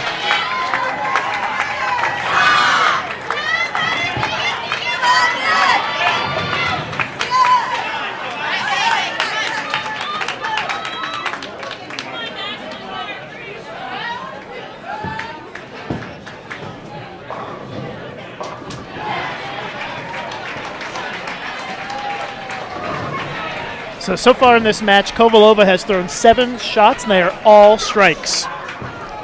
She threw 4 strikes in the first game, 5th frame, all 3 in the 10th, and struck 5th frame this game, and a double in the 10th. And as we learned in the coaches' meeting, if there's a standoff, the team on the left must go first. So Wichita State, if Robert Morris decides to stall here, they have to go first. That's the rule. But Kovalova likes to work pretty quick anyways, so shouldn't add any pressure to her. She needs a strike for the shutout by a pin to take a 2-0 lead. She's going to back off, though. You don't see that too often at Adasha.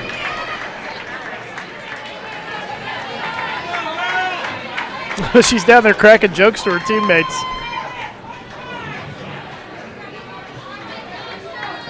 So let's see what she does here.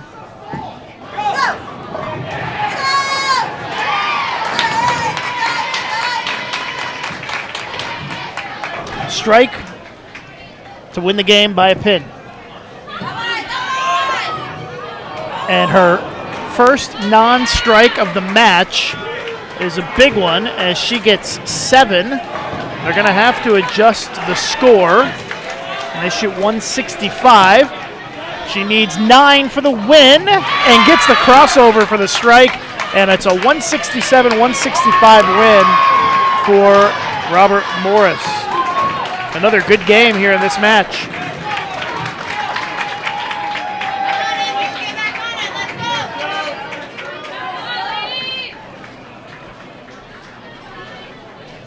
Again, 167-165, the final score.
Four in a row for Calumet as they are mounting a big comeback here in Game 3. They're still trailing by 13, though, in the game. They had kind of a rough start. Midland had that strong start, so Midland's still up by 13. A couple of frames to go here in Game 3. But that is a big mess right there. That is a 4-count split through the face. 3, 4, 6, 7, 9, 10 split.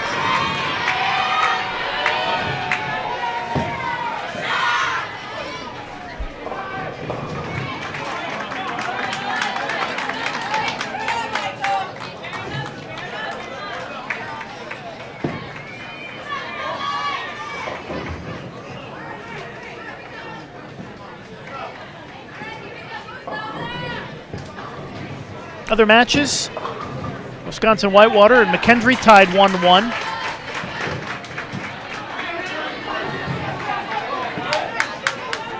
Wichita State leads Notre Dame 2-0.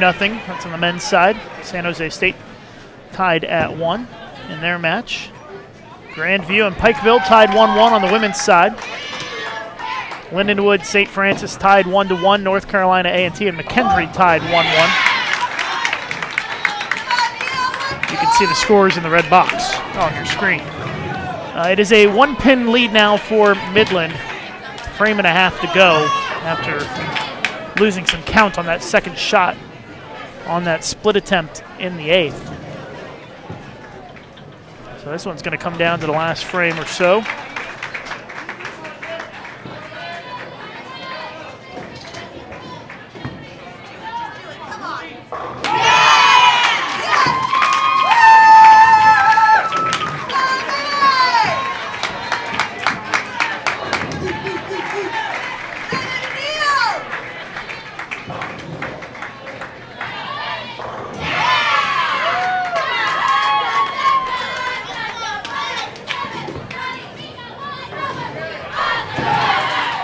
1 frame to go. Midland up a pin, and Midland with a strike in the 9th. So now Midland up by 4 with the count. So they need to fill 17 here in the 10th for the shutout this game and to take a 2-1 lead in the match.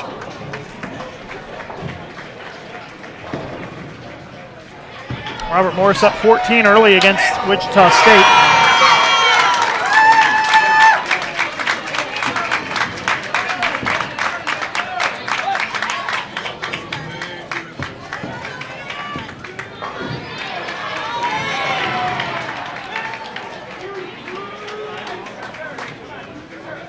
See in our chat that, or on our Facebook, that Josh says he really can't believe there are only 600 people watching right now. Wish it was more. Well, would appreciate it if you would spread the word on Facebook and Twitter and post the link to the live streaming.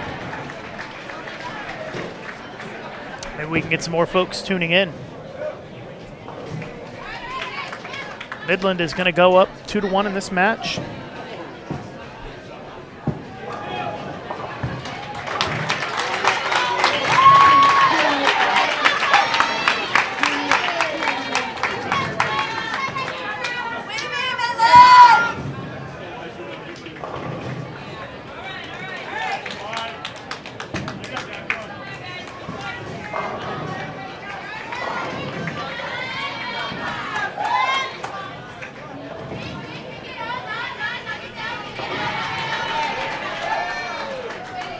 .196 for Calumet, but it's not going to be enough as Midland finishes up with 209, and they lead 2-1.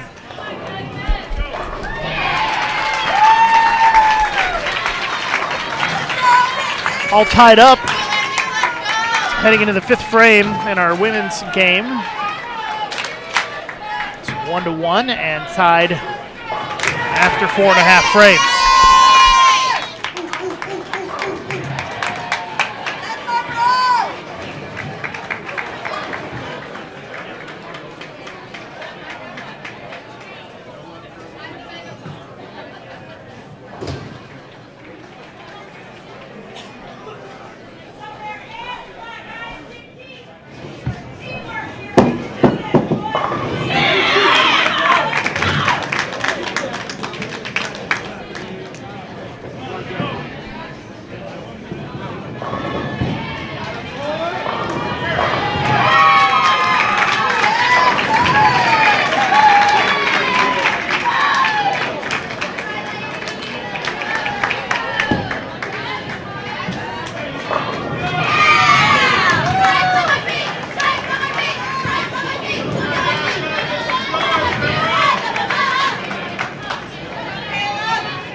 Big double for Wichita State that they just threw.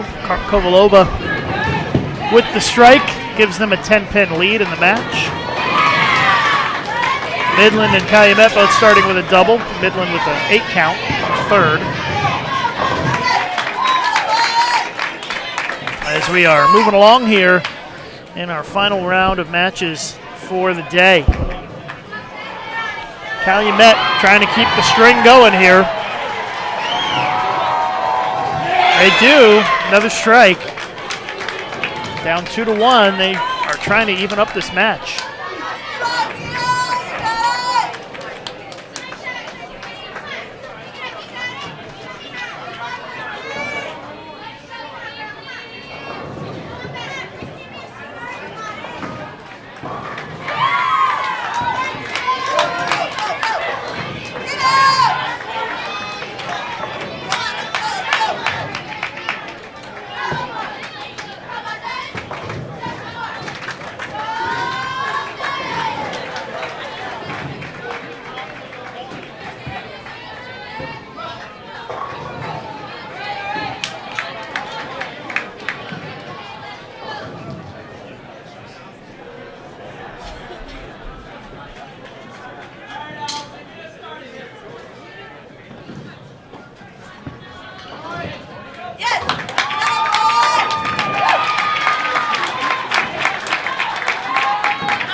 Robert Morris with 3 strikes in a row. They've gotten back into the lead here.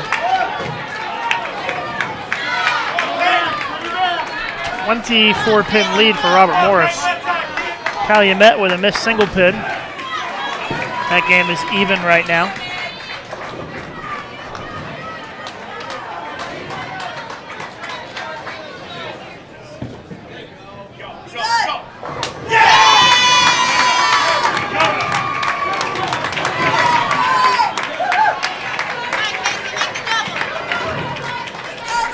Another strike for the Eagles. Robert Morris, 4 in a row.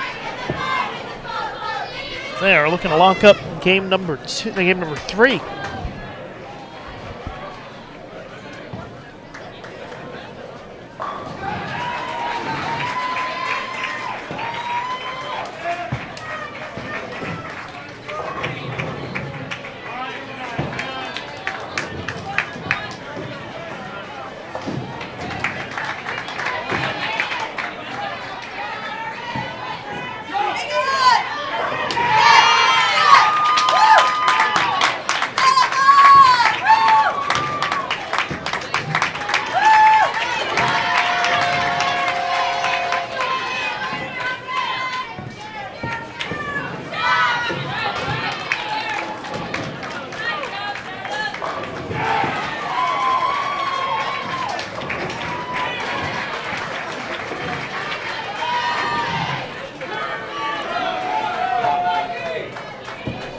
Midland looking for a triple.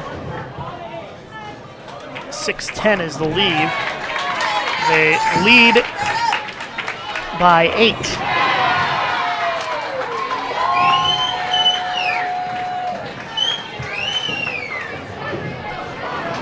Robert Morris is going to win game 3, take a 2-1 lead against Wichita State.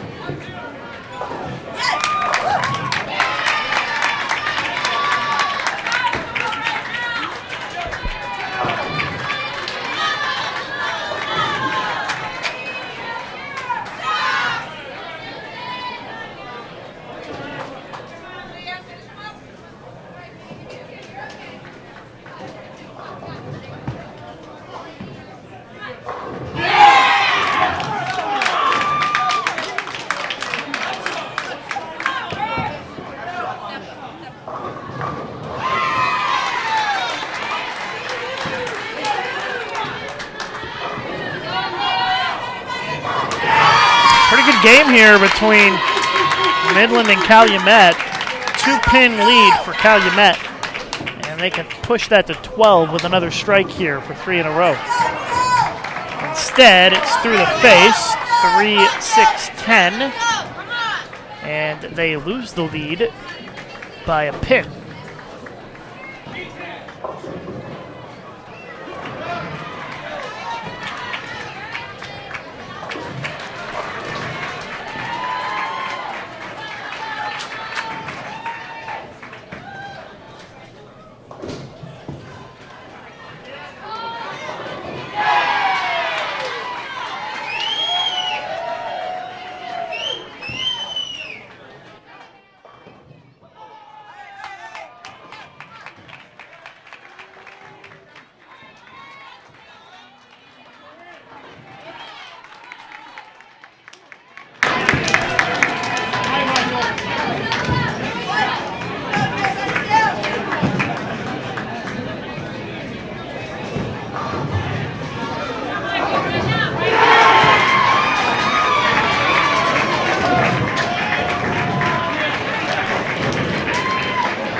$179 for Wichita State, $225 for Robert Morris.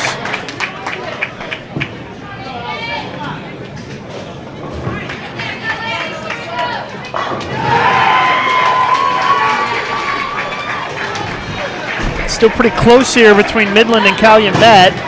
Oh, wow. Pocket 7-10 split for the Crimson Wave. What a brutal, brutal lead right there. Now Midland can step up and lock up this game.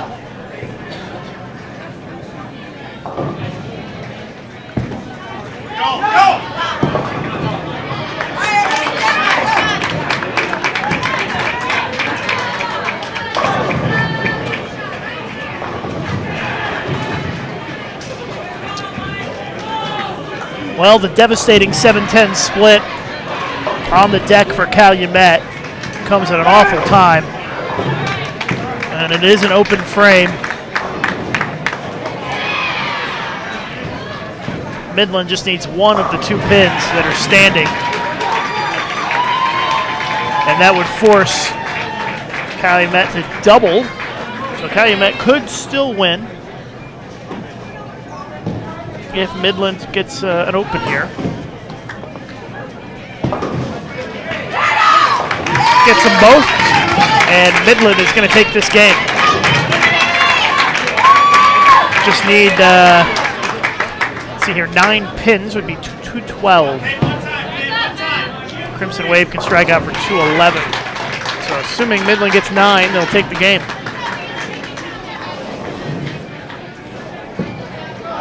Not over yet, though.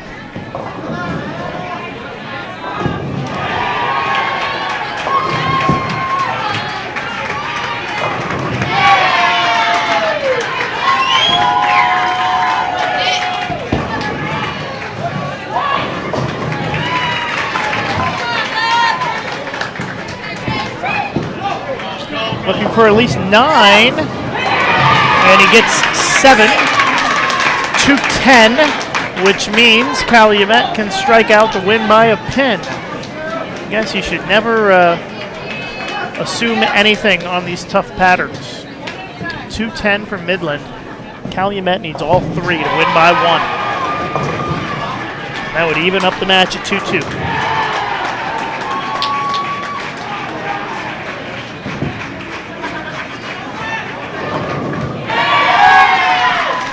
So here we go, Calumet. Stepping up, getting ready to go. Must strike situation. Needs all 3 in the 10th to win by 1. 211, the max score for Calumet. Midland shot 210. Gotta have it. Doesn't get it. 2-4-8-10 split, and Midland goes up 3-1 in the match.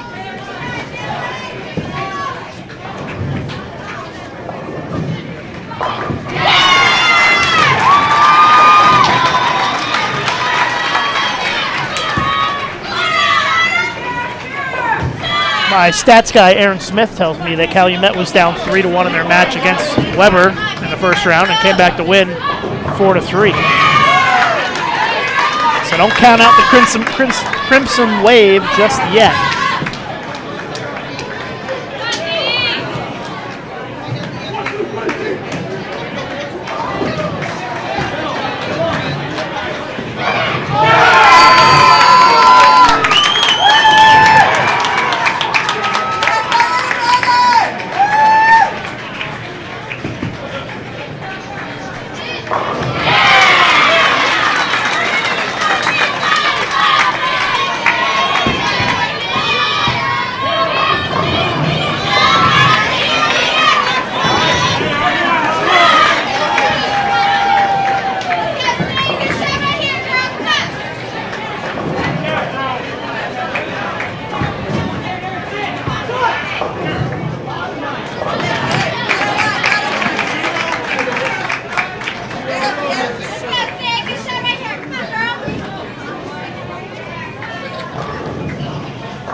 men's match moving at a much quicker pace than our women's match,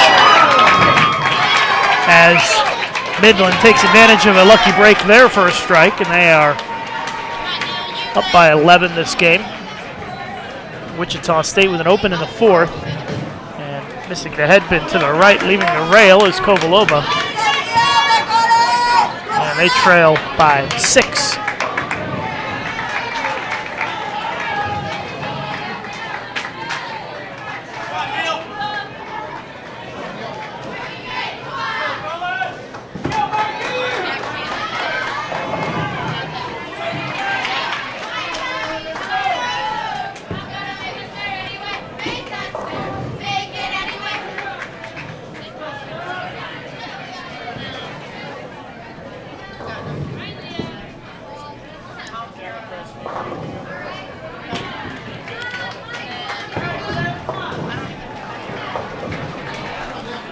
Things not looking so good for Calumet right now. 2 opens to start. Now a washout. Their heads are going to start to hurt a little bit if Midland strikes again here for a double.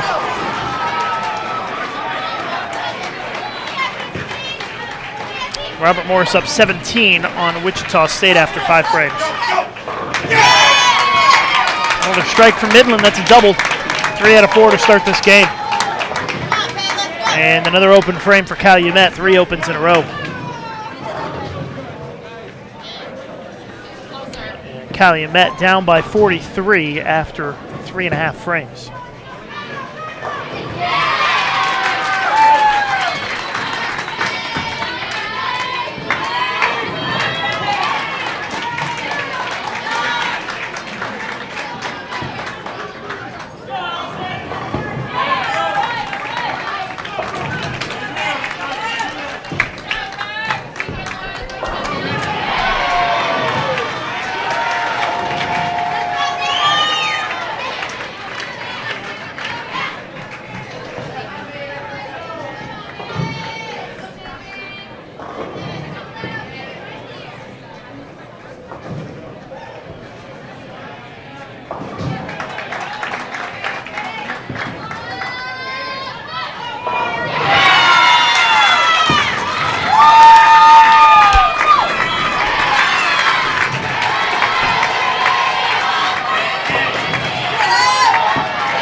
Split from Midland, but they still have a big lead.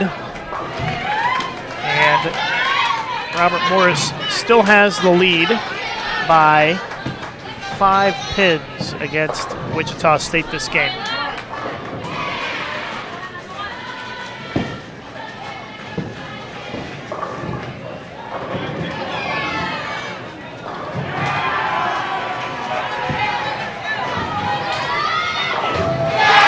Another strike as Wichita State takes the lead by 5.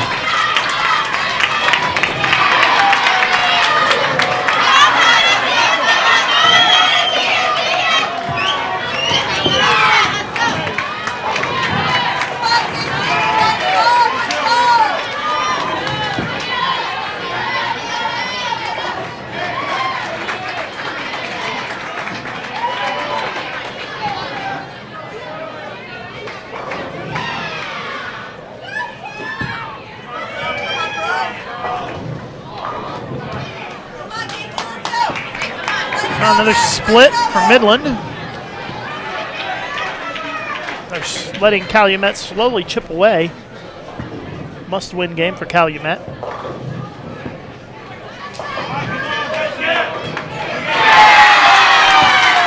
Wichita State goes up by 17 with that strike.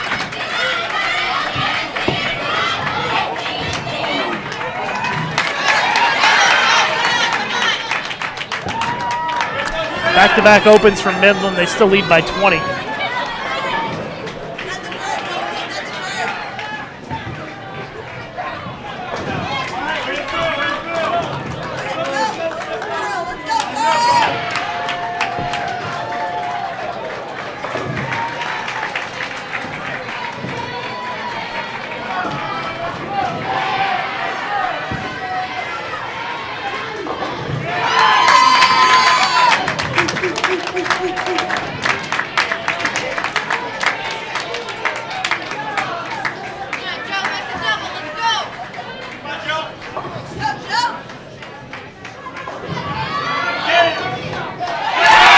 going to lock up the win this game for Wichita State. They're going to even the match 2-2.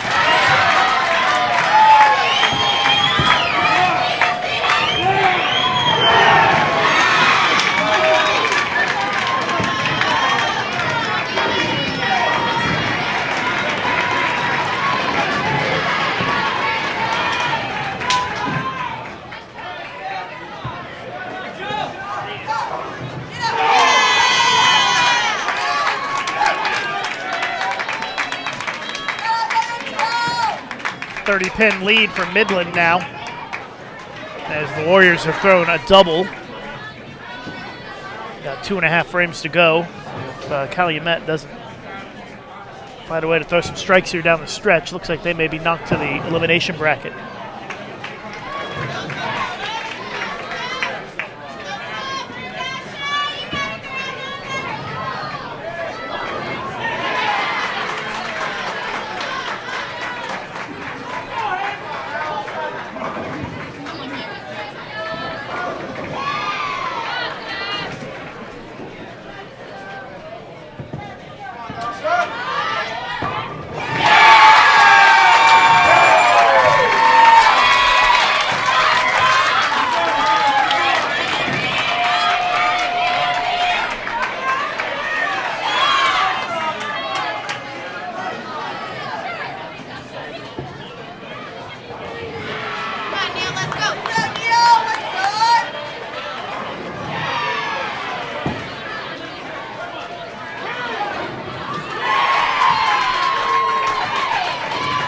Midland still up by 20, 2 frames to go. Both teams working on doubles.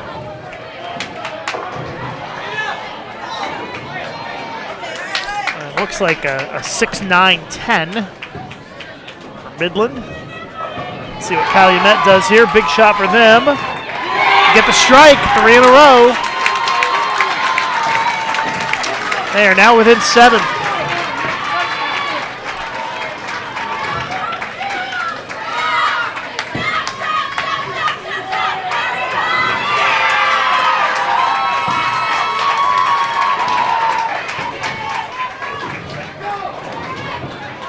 Midland needs to make this to maintain their 7-pin lead going into the 10th.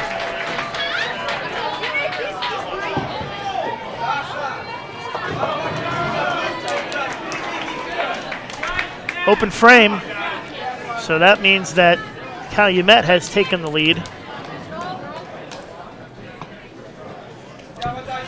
And it flips the other way, 7-pin lead for Calumet going into the 10th.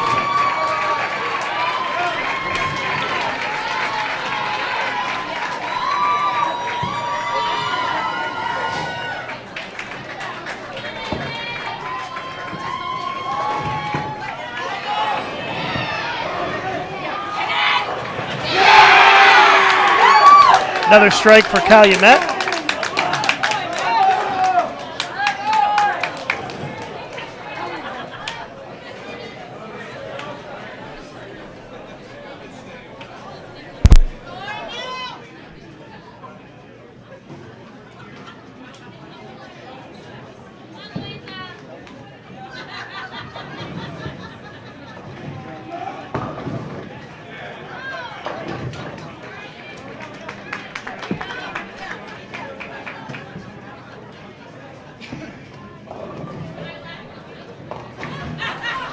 So it looks like Calumet is going to survive to see another game here.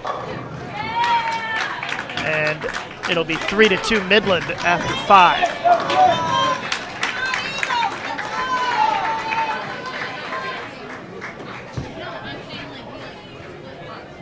Robert Morris, Wichita State tied 2-2.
3-2 Midland.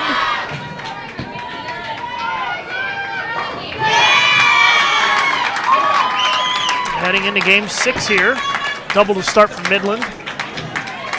We are just starting game 5 in our women's match.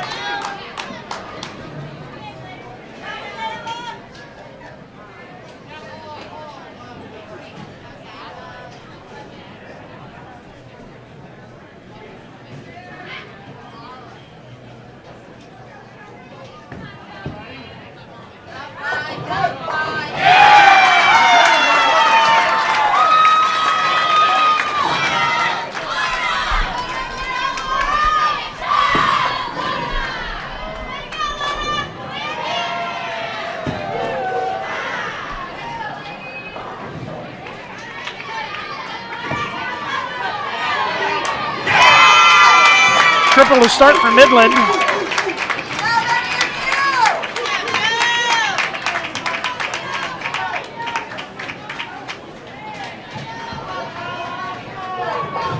And an open frame for Calumet. Early 24-pin lead for Midland. Wichita State spare double to start this game. They are up by 14.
Women's match even after 3.5 frames. Robert Morris can take a 10-pin lead with a strike again for a double. Instead it's a 4-pin, so they'll have to settle for being even with the spare. Midland off to a good start this game.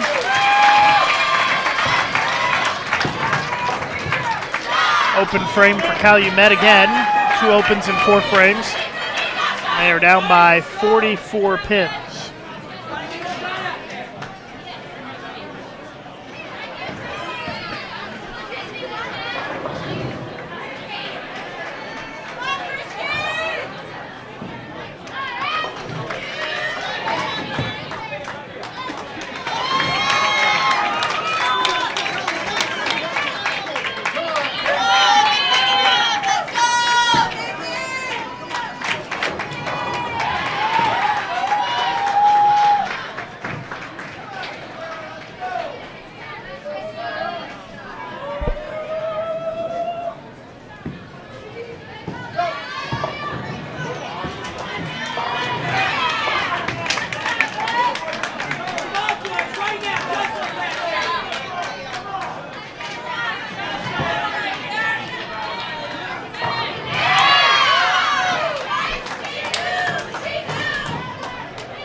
Four-pin lead for Midland after 5 frames here.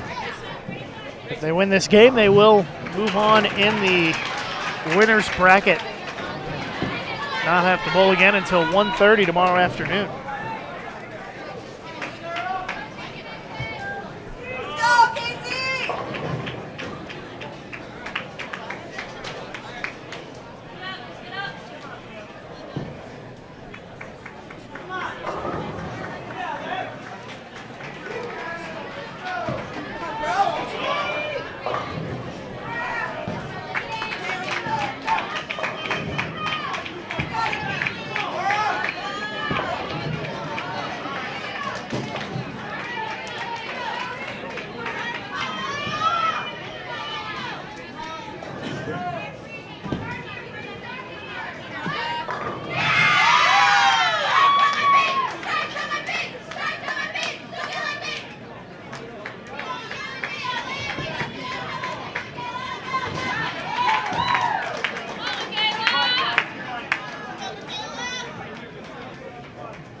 So the open frame by Midland makes things a little bit closer. They still have a 34-pin lead, though.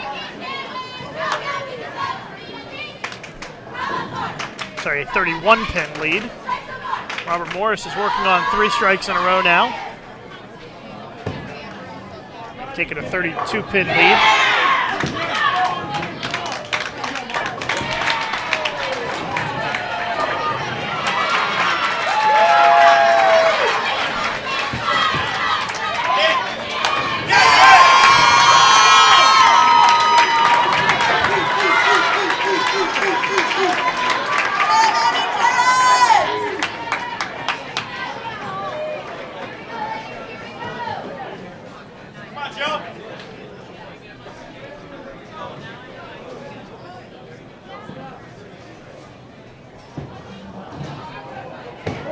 Calumet trying to stay in this game. Messenger flies across for the double. They pull it within 21. Midland can push the lead back up again to 31 with another strike for a double here in the 8th.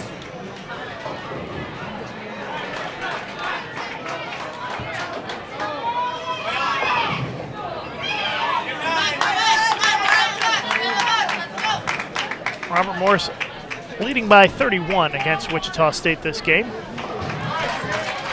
Just a frame and a half to go. Big shot here for Calumet. They're pulled within 11 with another strike. Trying to stay in the winner's bracket. Looks like a 2-8.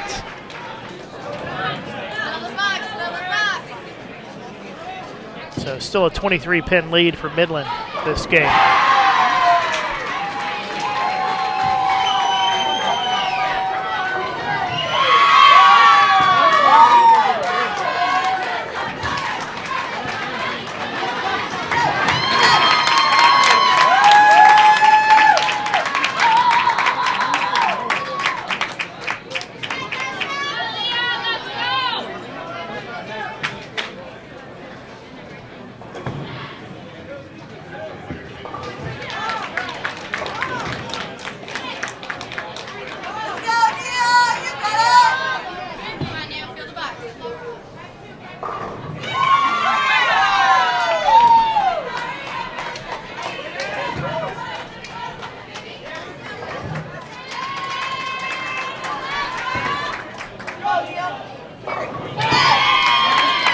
Brooklyn carries from Midland. They're up by 23 heading into the 10th frame. Looking pretty good for Midland here to win this match 4-2.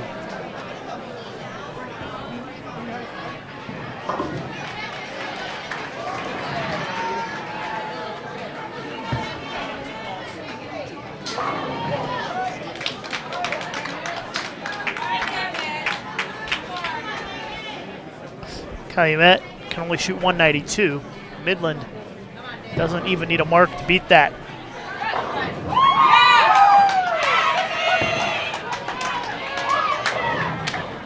That's enough. As Midland defeats Calumet 4-2 to stay in the winner's bracket.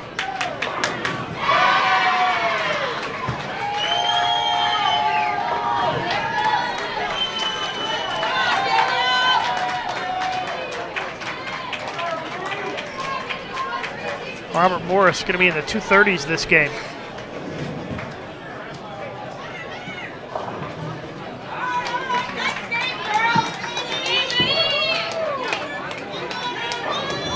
.233-183 win for Robert Morris in the women's match.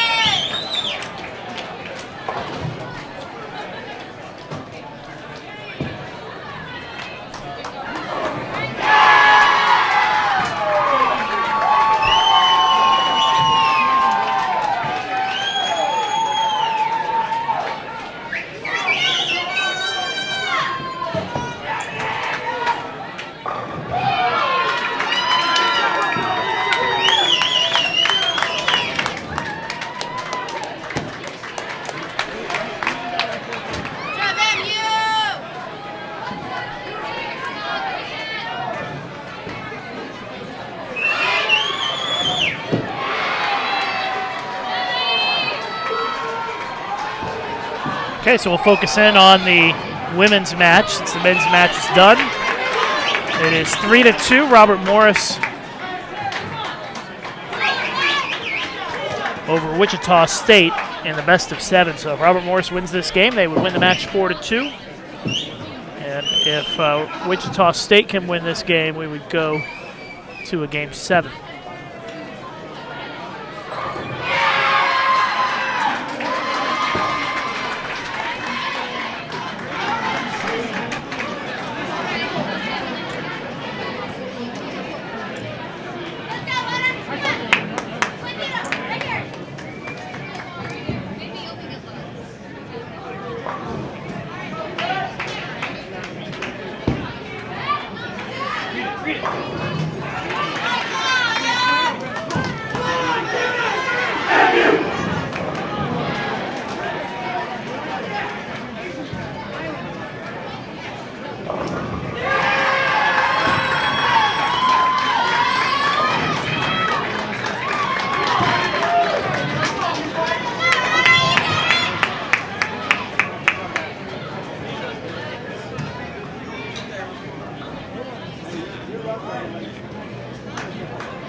So we're in game 6.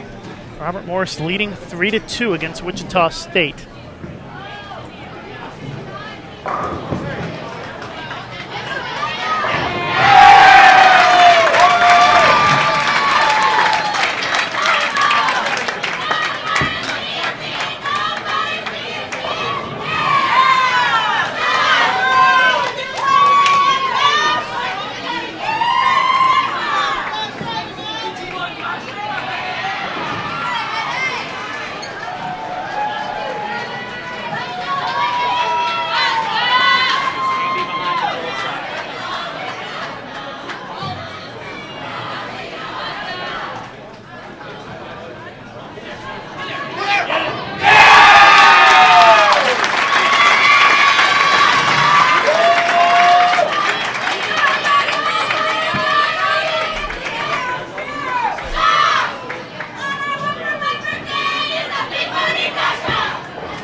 Wichita State working on 3 strikes in a row, leading by 20.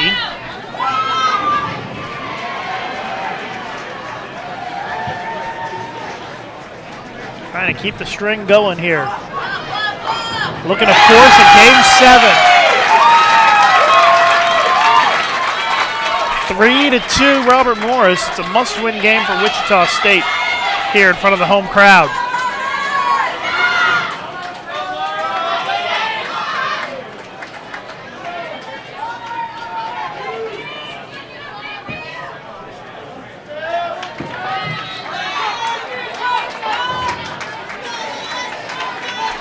You can see on the scroller in the top right corner the results of all the men's matches. Wichita State, Robert Morris, Midland, all winners. I think just about all of our women's matches are still going on. They are. So the winners in this round on the men's side, Midland, Wisconsin Whitewater, Wichita State, and Robert Morris all stay in the winner's bracket heading into tomorrow. Those are the teams that have the clearest path to the TV finals currently.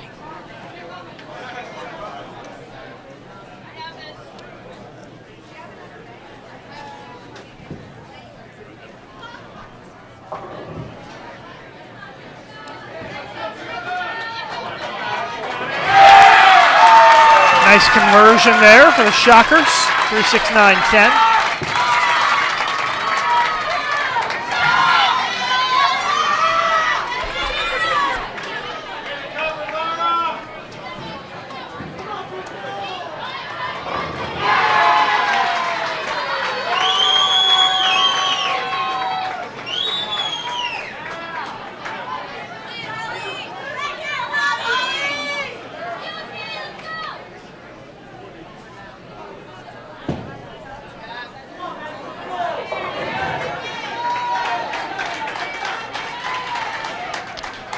Pin lead for Wichita State. 6th frame for Robert Morris. It's a nice shot.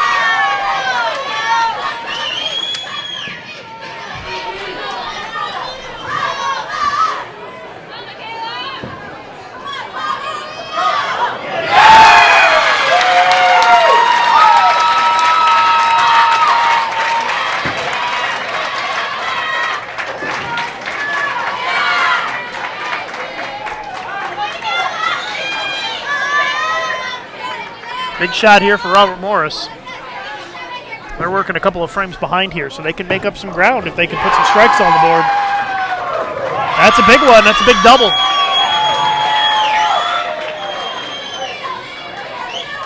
Cuts it to 18. 9th frame now for the Shockers.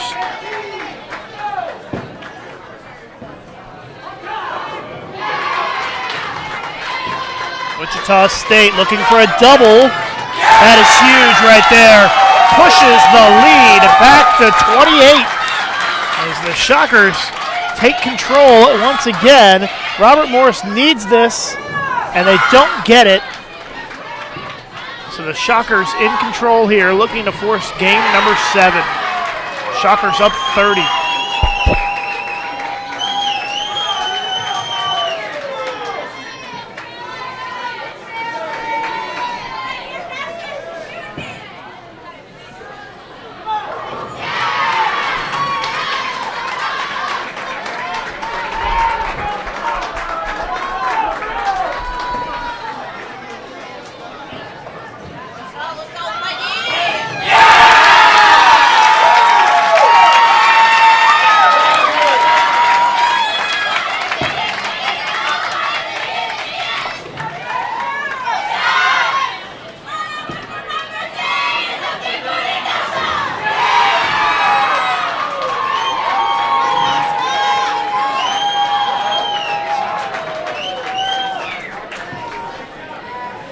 Wichita State's going to force game 7.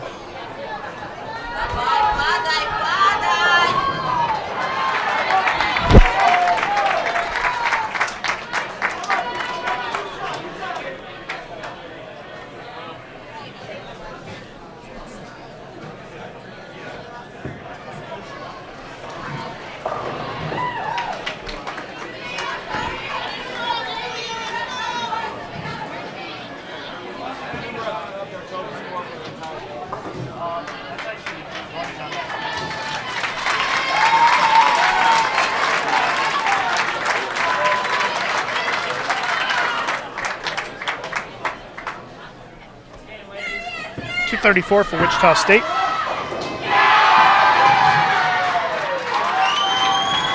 We're going to be all tied up 3-3 here, heading into Game 7.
Game 7 underway here, all tied up, 3-3. Wichita State with the early mistake with the missed single pin in the first, and Robert Morris jumps all over it with a double to take a 21-pin early lead.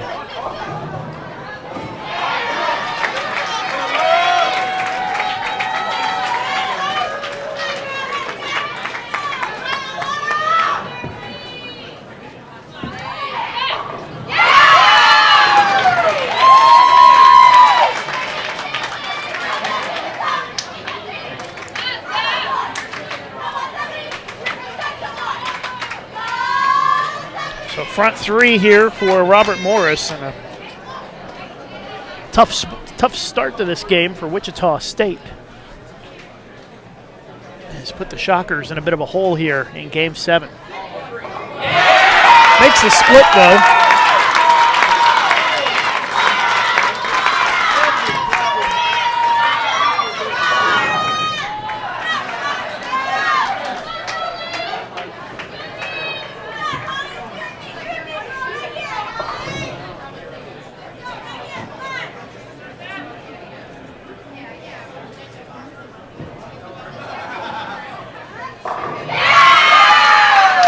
Front four for Robert Morris. In complete control here in Game 7.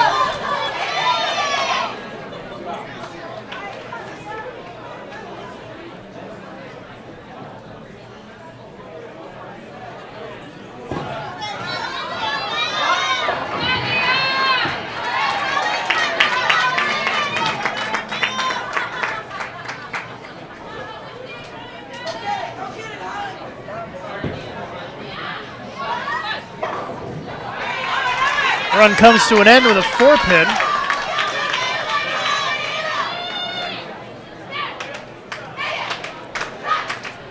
.41-pin lead for Robert Morris.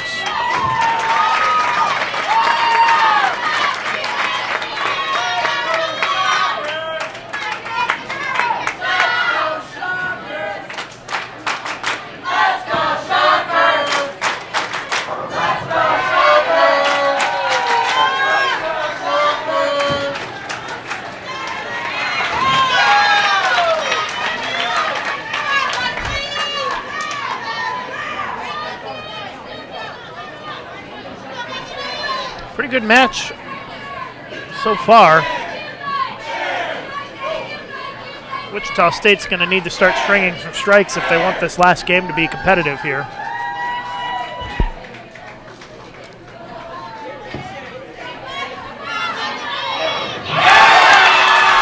Well, there's a strike in the fourth, and you got Kovalova coming up in the fifth to try to put a double on the board.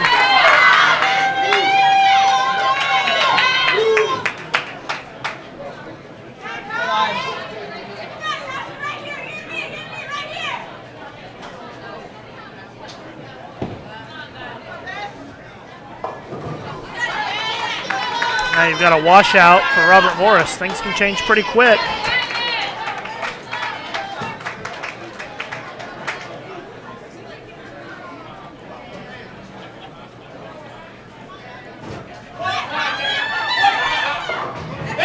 Oh, Kovalova goes through the face for the double.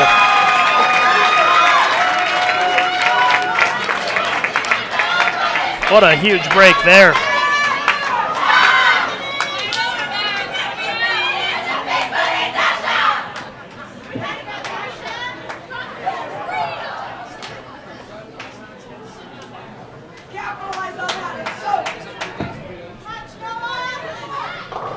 Oh, wraps the headpin around the 7 for the open frame. A tough break there on a pretty good attempt at that washout.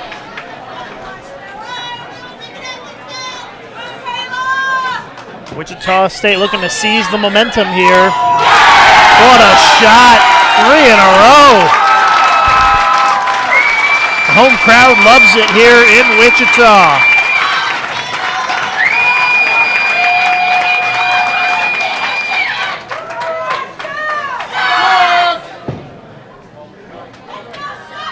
Shockers within single digits now.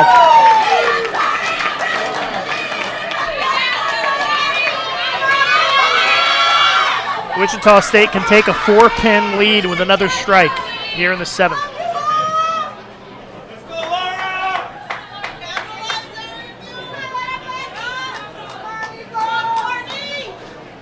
Big shot here for the Shockers.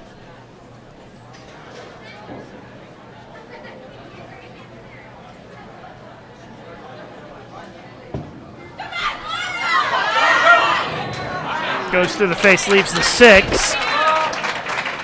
Robert Morris still leads by 7. This is the last match still going on in the bowling center.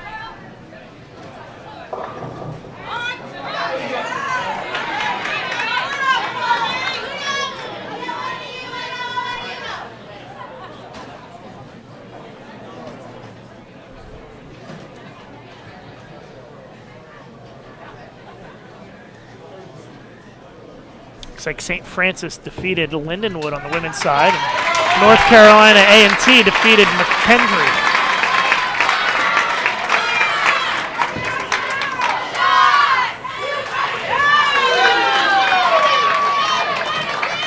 Robert Morris still holding on to a 7-pin lead. 2.5 frames to go.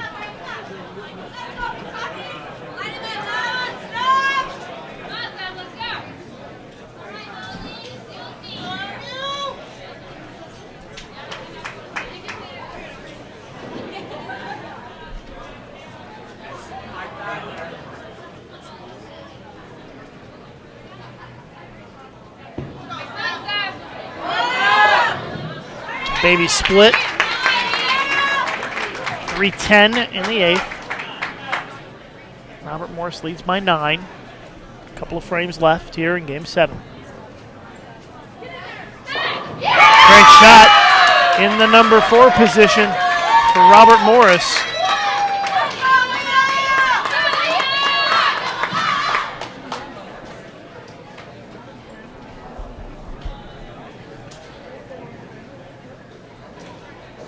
Wichita State, you got to find a way to make this. And they do not. Open frame. And they fall behind by 20 with 2 frames to go.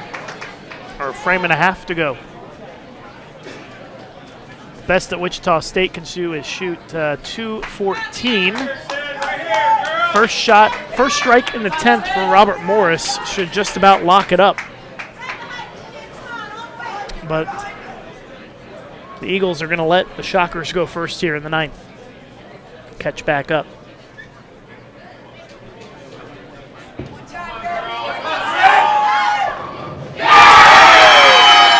Sidney Brummett with the strike.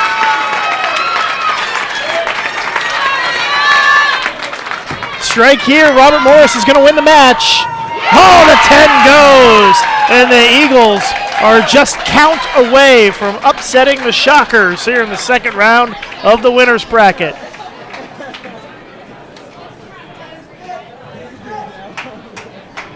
That puts Robert Morris in the 220s. And Wichita State can only shoot 214.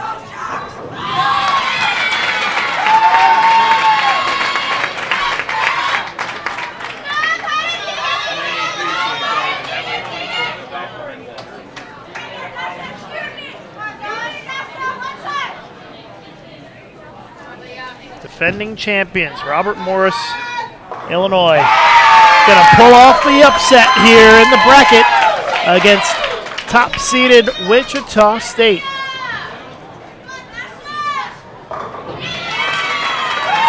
Great match. We've got a lot more great matches coming up tomorrow for you here on Bowl TV as well.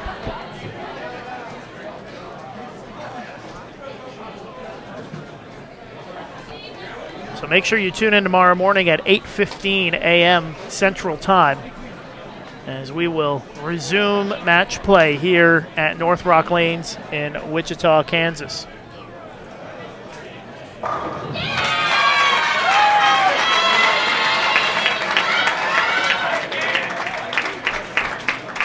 So one more shot to go here. Victory lap for Robert Morris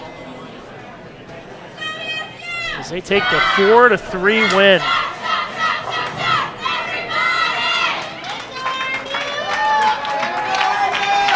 232-214 is your final in Game 7, and Robert Morris still on track to defend their national title here in Wichita. That's going to do it for tonight. We'll see you back here tomorrow morning at 8:15 a.m. Central Time. Live coverage of the third round of match play here at the 2015 X-Bowling Intercollegiate Team Championships.